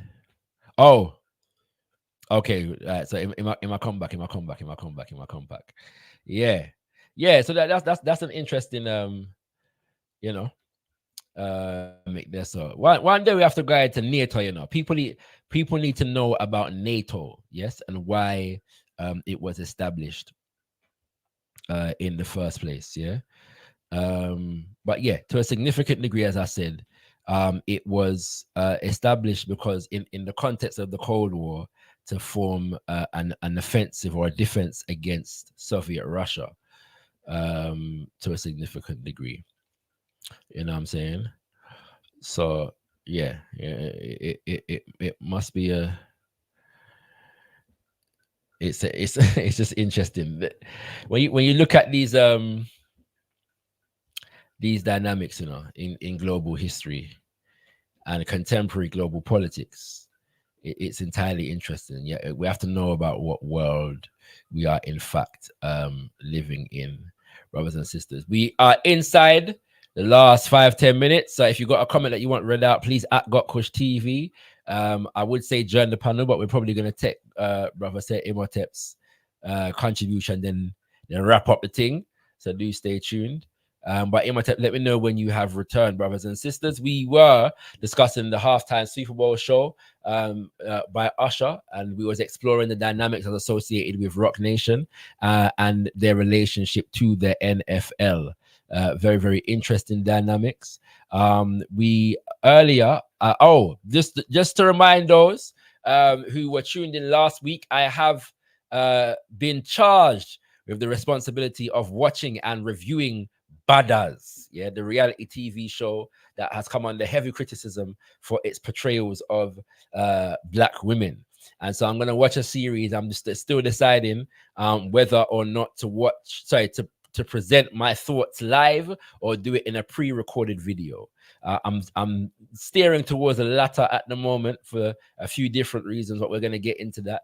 But yes, Ona did vote 52 to 48% last week in favor of me watching Badass. I don't know why you're doing this to me, but I shall do it. I wasn't able to do it over the last week. So definitely by next week, you will hear something from me on the issue. And at some point following that, you will get an entire video whereby I am just breaking down Badass and inviting you to comment and contribute. All right. Okay. Go ahead, Imhotep.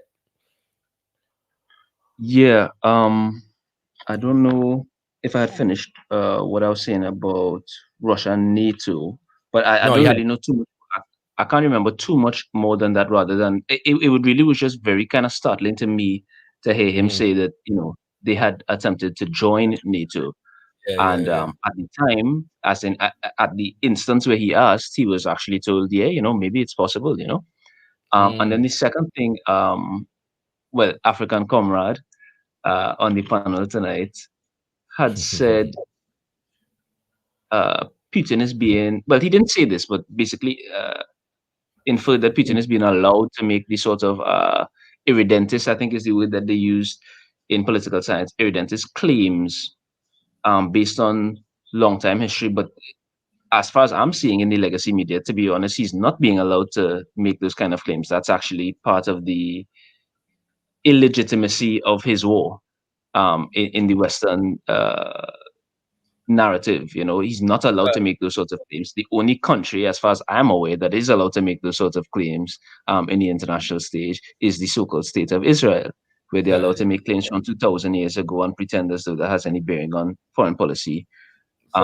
today. So I just had to push back against Melaman just a little bit with that, because I don't think that this interview is going to bode well for Putin in the Western legacy media. I don't think it's going to change anything whatsoever. But everyone who's listening should watch it for themselves, because there really were some very interesting.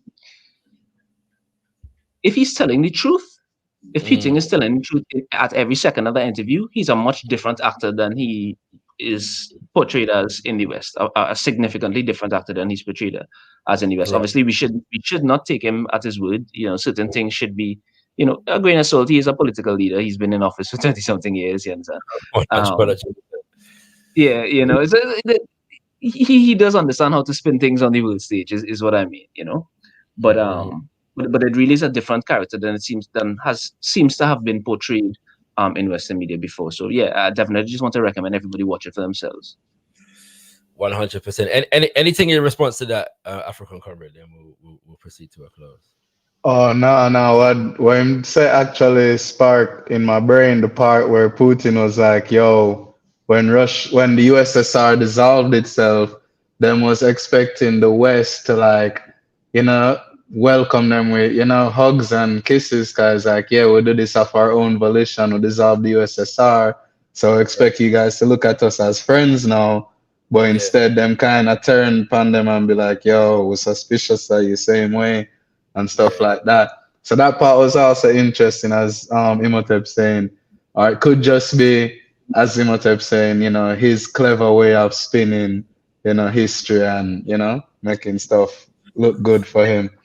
Yeah. The history of Russia post USSR is interesting. I don't claim to be an expert on that history at all, but I've come across different things, and the extent to which the nation descended into a certain amount of chaos, following the dissolution of the USSR, and its attempts at an economic shift, and it's just an interesting history, to look into, and what I have come across so far has piqued my interest to look into it further. So interesting. My only sad point really about these dynamics is that as a people, as African people, we're not organized enough as we should be to take advantage of this dispute. You know what I'm saying, between Russia and America and those dynamics. China has taken advantage of it to a significant degree, to make Russia become, well, its number one trading partner in certain industries. I believe Russia is, if not now, close to China's number one trading partner in terms of their Chinese manufactured vehicles. At least that's one area. I believe that's the case. Don't quote me on that, but they've significantly increased their trade relationship with China as a result of Russia being locked out of certain elements of the global market because of this particular war. So those dynamics are very, very interesting to me. You know what I'm saying? So another day we'll delve deeper into those things. But I want to say, giving thanks to Brother Seth and Brother African Comrade for coming through. Much appreciated. And if either of you have any last words, feel free to share it now. Oh yeah, cause one thing that I was looking at following with Putin whole reference to the 15th, 16th century and what belonged to him, cause naturally make me think about reparations, right? So I was reading Beckles' book about how Britain underdeveloped the Caribbean, right? So there's a part of it, and this part, it seemed like me and Beckles think very similar, because I have an issue with people who try to argue that reparations shouldn't be given, especially right now, because supposedly we're going to spend the money foolishly. So, the British, they're in colonial days. Well, I learned this from the book too, all the same. Like, they're in colonial days, they would send different people come to the Caribbean, and they'd do like inspection analysis and send reports back like, okay, this is what go on, this is how we should potentially approach administering the region and whatever. So them was like saying, yo, we don't want to give no reparations, basically causing again spend the money, spend it all foolishly, right? So Beckles and apartheid now said the funds in question would constitute just like blah blah blah blah. So him said, for the robber to argue that what would have been taken should not be returned to the robbed because it would be put to improper use speaks to the nature of the white supremacist thinking at the core of the British Empire's policy, right? Yes. To me, like, I'm so happy to read this, because to me, this not only matter just about Britain, but you have black people in the present day that use this same type of argument. Like, even Kofi the other day say, if Haiti get reparations, them going to spend it foolishly. And that did irk me.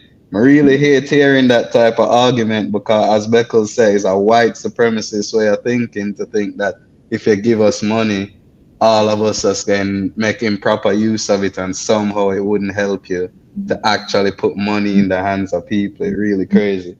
So that was the last thing. Fantastic. And I'm yet to read that book. I have read Beckles' other book, Britain's Black Debt, which is a very good book to read.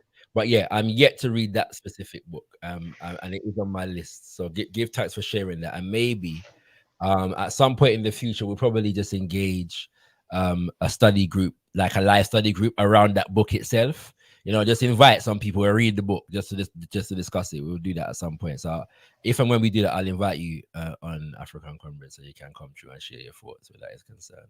But yeah, I did attend the virtual launch though. They had a virtual launch in Jamaica, and I watched that online a couple of years ago. So yeah, powerful. And you're right, on this issue of reparations. By the way, Imhotep, when you're ready for your closing, let me know. Because them never said that to when them give the people them in Britain the all heap of money. In everywhere that almost it seems this is something that seems to have replicated it through the Western world. The most biggest examples of this are in Britain and America, but they gave the enslavers reparations almost always. In France, they forced the people of Haiti to give them the reparations, for loss of quote unquote property. And so this was not the question of whether them guys spend it foolishly or not was never raised. You know what I'm saying? So even when you said it, when you said the thing about if them get Haiti the money, them are gonna spend it foolishly. The reality is that them never said that when them did threaten to bomb Haiti into the Stone Age, if they never give them the money. They never said, well, if we take this money now and give it to the people them where they own the plantation them in Haiti, they're gonna spend it foolishly.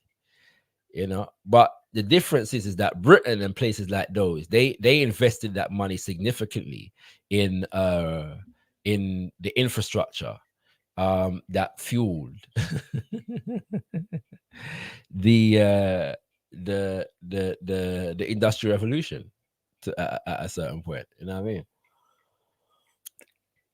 To a significant degree. When I say that money, I don't just mean the direct money that they got from the so-called reparation. I mean the quote-unquote profit that they accrued from engaging in the enslavement of African people went to significant aspects of the so-called industrial revolution infrastructure.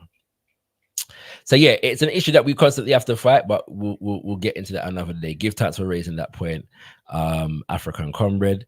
Imhotep, you're with us? Yeah, I am.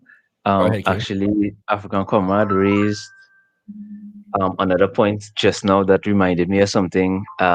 If I have your permission to promote another leftist content creator for a second, could I have it? Go ahead. Go on. All right, so Hassan Piker has done an analysis of the Tucker Carlson interview. I think you should watch it after you watch the interview. And he suggests that, at least from his perspective, Russia, and Putin's Russia in particular, just wants to be another Israel. It wants to have the same impunity that Israel does with the United States backing. It just wants to be another client state of the United States. And that actually does seem like Putin's gripe that he was expressing, just like, why did you guys betray us? Just like African Command was just saying, why did you guys betray us? We literally betrayed our own revolution. We're just as bourgeois as you. You understand? He literally says that we're just as bourgeois as you are now. Basically, why did you betray us? It's a logical argument. You know what I'm saying? No, sorry, complete what you're saying. Sorry, it was it. That's basically the end of it. Yeah. I'm suggesting that the audience, as well as yourself, should listen to Hassan's argument after watching the whole interview for themselves. Because he really does make the argument that Russia really is just like an aggrieved ex or something like that. You told them if they left their husband or whatever, you would marry them, and then you never married them. Yeah, and then you never married them. Yeah, I'm telling you, that's what it sounds like. Jilted lover thing, you understand? No, but let me just say this. Putin, we say a while ago where Putin said it's a logical argument, right? Because they say, well, listen, brethren, all out there. Yeah, you tell me something for that's for the communism, And we dash it where? We dash it where I say, yeah, free market, open up the market, then privatization for going around, yeah.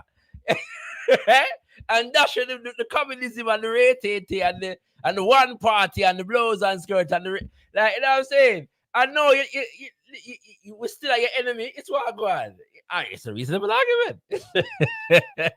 Yeah. I'm telling you that interview. Like, if you really take him, if you take him at face value, that is a really, really revelatory interview. You know, Yes. I don't know how much. I don't know how much we can take him at face value, but it really is. It really changed my whole conception of like what is his grievance with the West? Let's put it like that, if any. Right.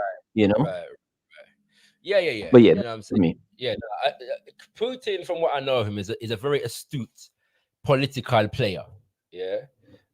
So he's formidable in terms of a head of state, and also formidable in terms of the propaganda war. And that's why instead of engage him, they would refer to silence his voice as far as its access to Western audiences. Yeah.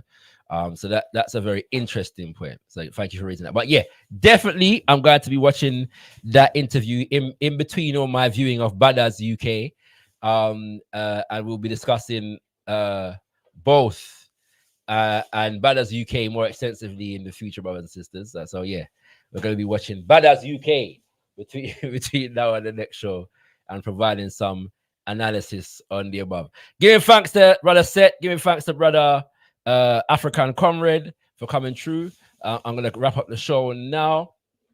And we appreciate all the viewing audience. We appreciate all those who commented in the chat. We appreciate all the silent viewers. Yeah, the silent viewers and listeners also. We appreciate of the whole lot honor. Once again, brothers and sisters, we have a new show coming to gotkushTV.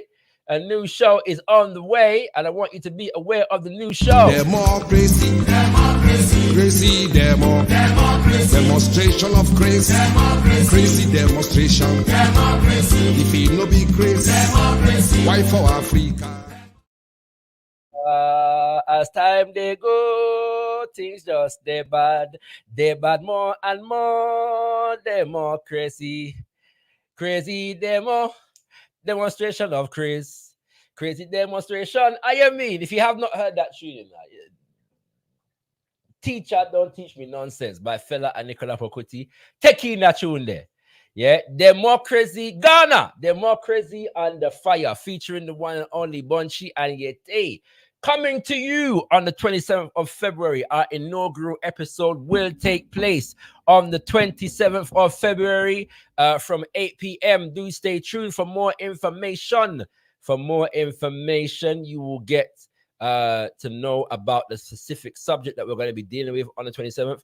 And there'll be more topics coming in latter months, kings and queens. We're going to be doing that monthly. So we're going to be bringing you an episode monthly from now all the way through to December.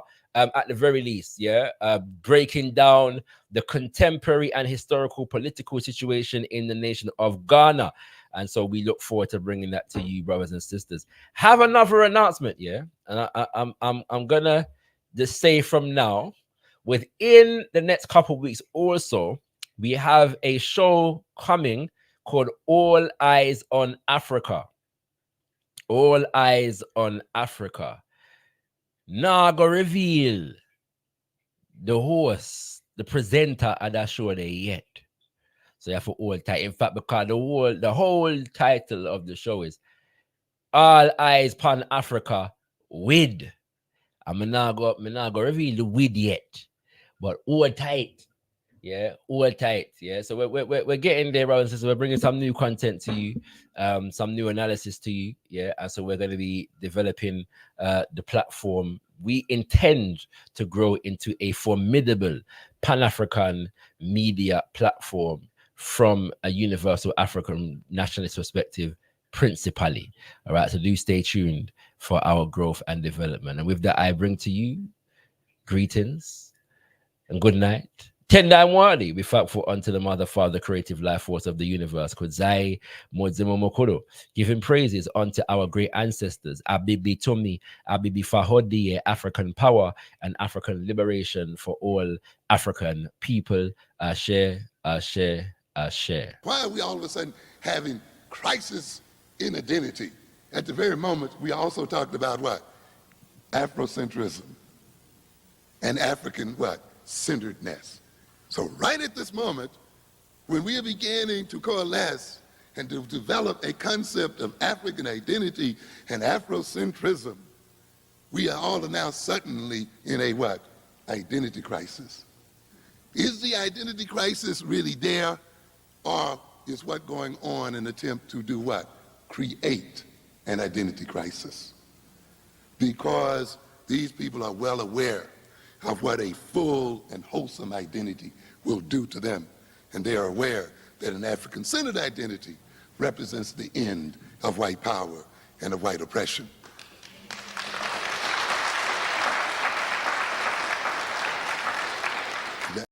Democracy, crazy demonstration of grace, crazy demonstration. If it no be grace, why for Africa?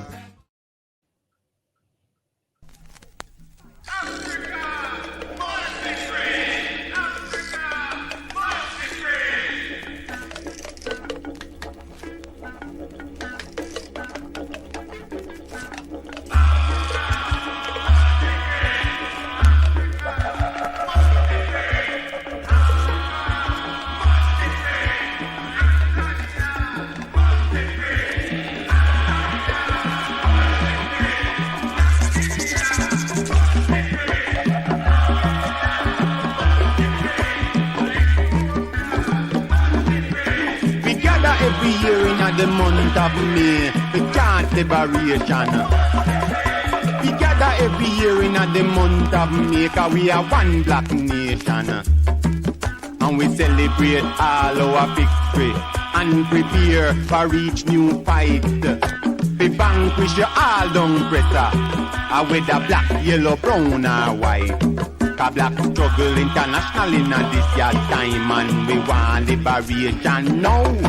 After we struggle, I want in North America, me say we want liberation now. After we struggle, I want in the Caribbean, me say we want liberation now. After we struggle, I want in Canada, me say we want liberation now. After we struggle, I want in South America, me say we want liberation now. After we struggle, I want in Europe, me say we want liberation now. After we struggle, I want in Britain, man, me say we want liberation now. After we struggle, I want in Asia, me say we want liberation now. After we struggle, I want in Australia, me say we want liberation now. And so we trot down the road and it's a car sensation. Behind the colors and the through the valleys in the shadow of the wicked, just a chant liberation. Tell it to the nation, what we want to see is Africa strong and free. We sing it in a reggae song all the time. The what is to be has got to be. Africa shall be free. Who are we? Africans. What do we want?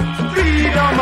And we say, how do we get it? Fight. We must fight to defend the truth and defend the right. It's the Africa Liberation Day. The true black spirit is here to stay. Before this power, no one life is dear.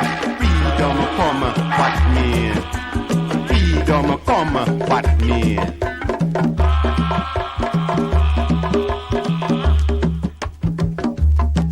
And the white them who were standing by were watching fearful, wondering, saying, who are these people who walk so proud? Who are these people who chant so loud? Are these not they who live in darkness and to whom we have given light? Are these not the sons and daughters of the savage who we have taught to read and write?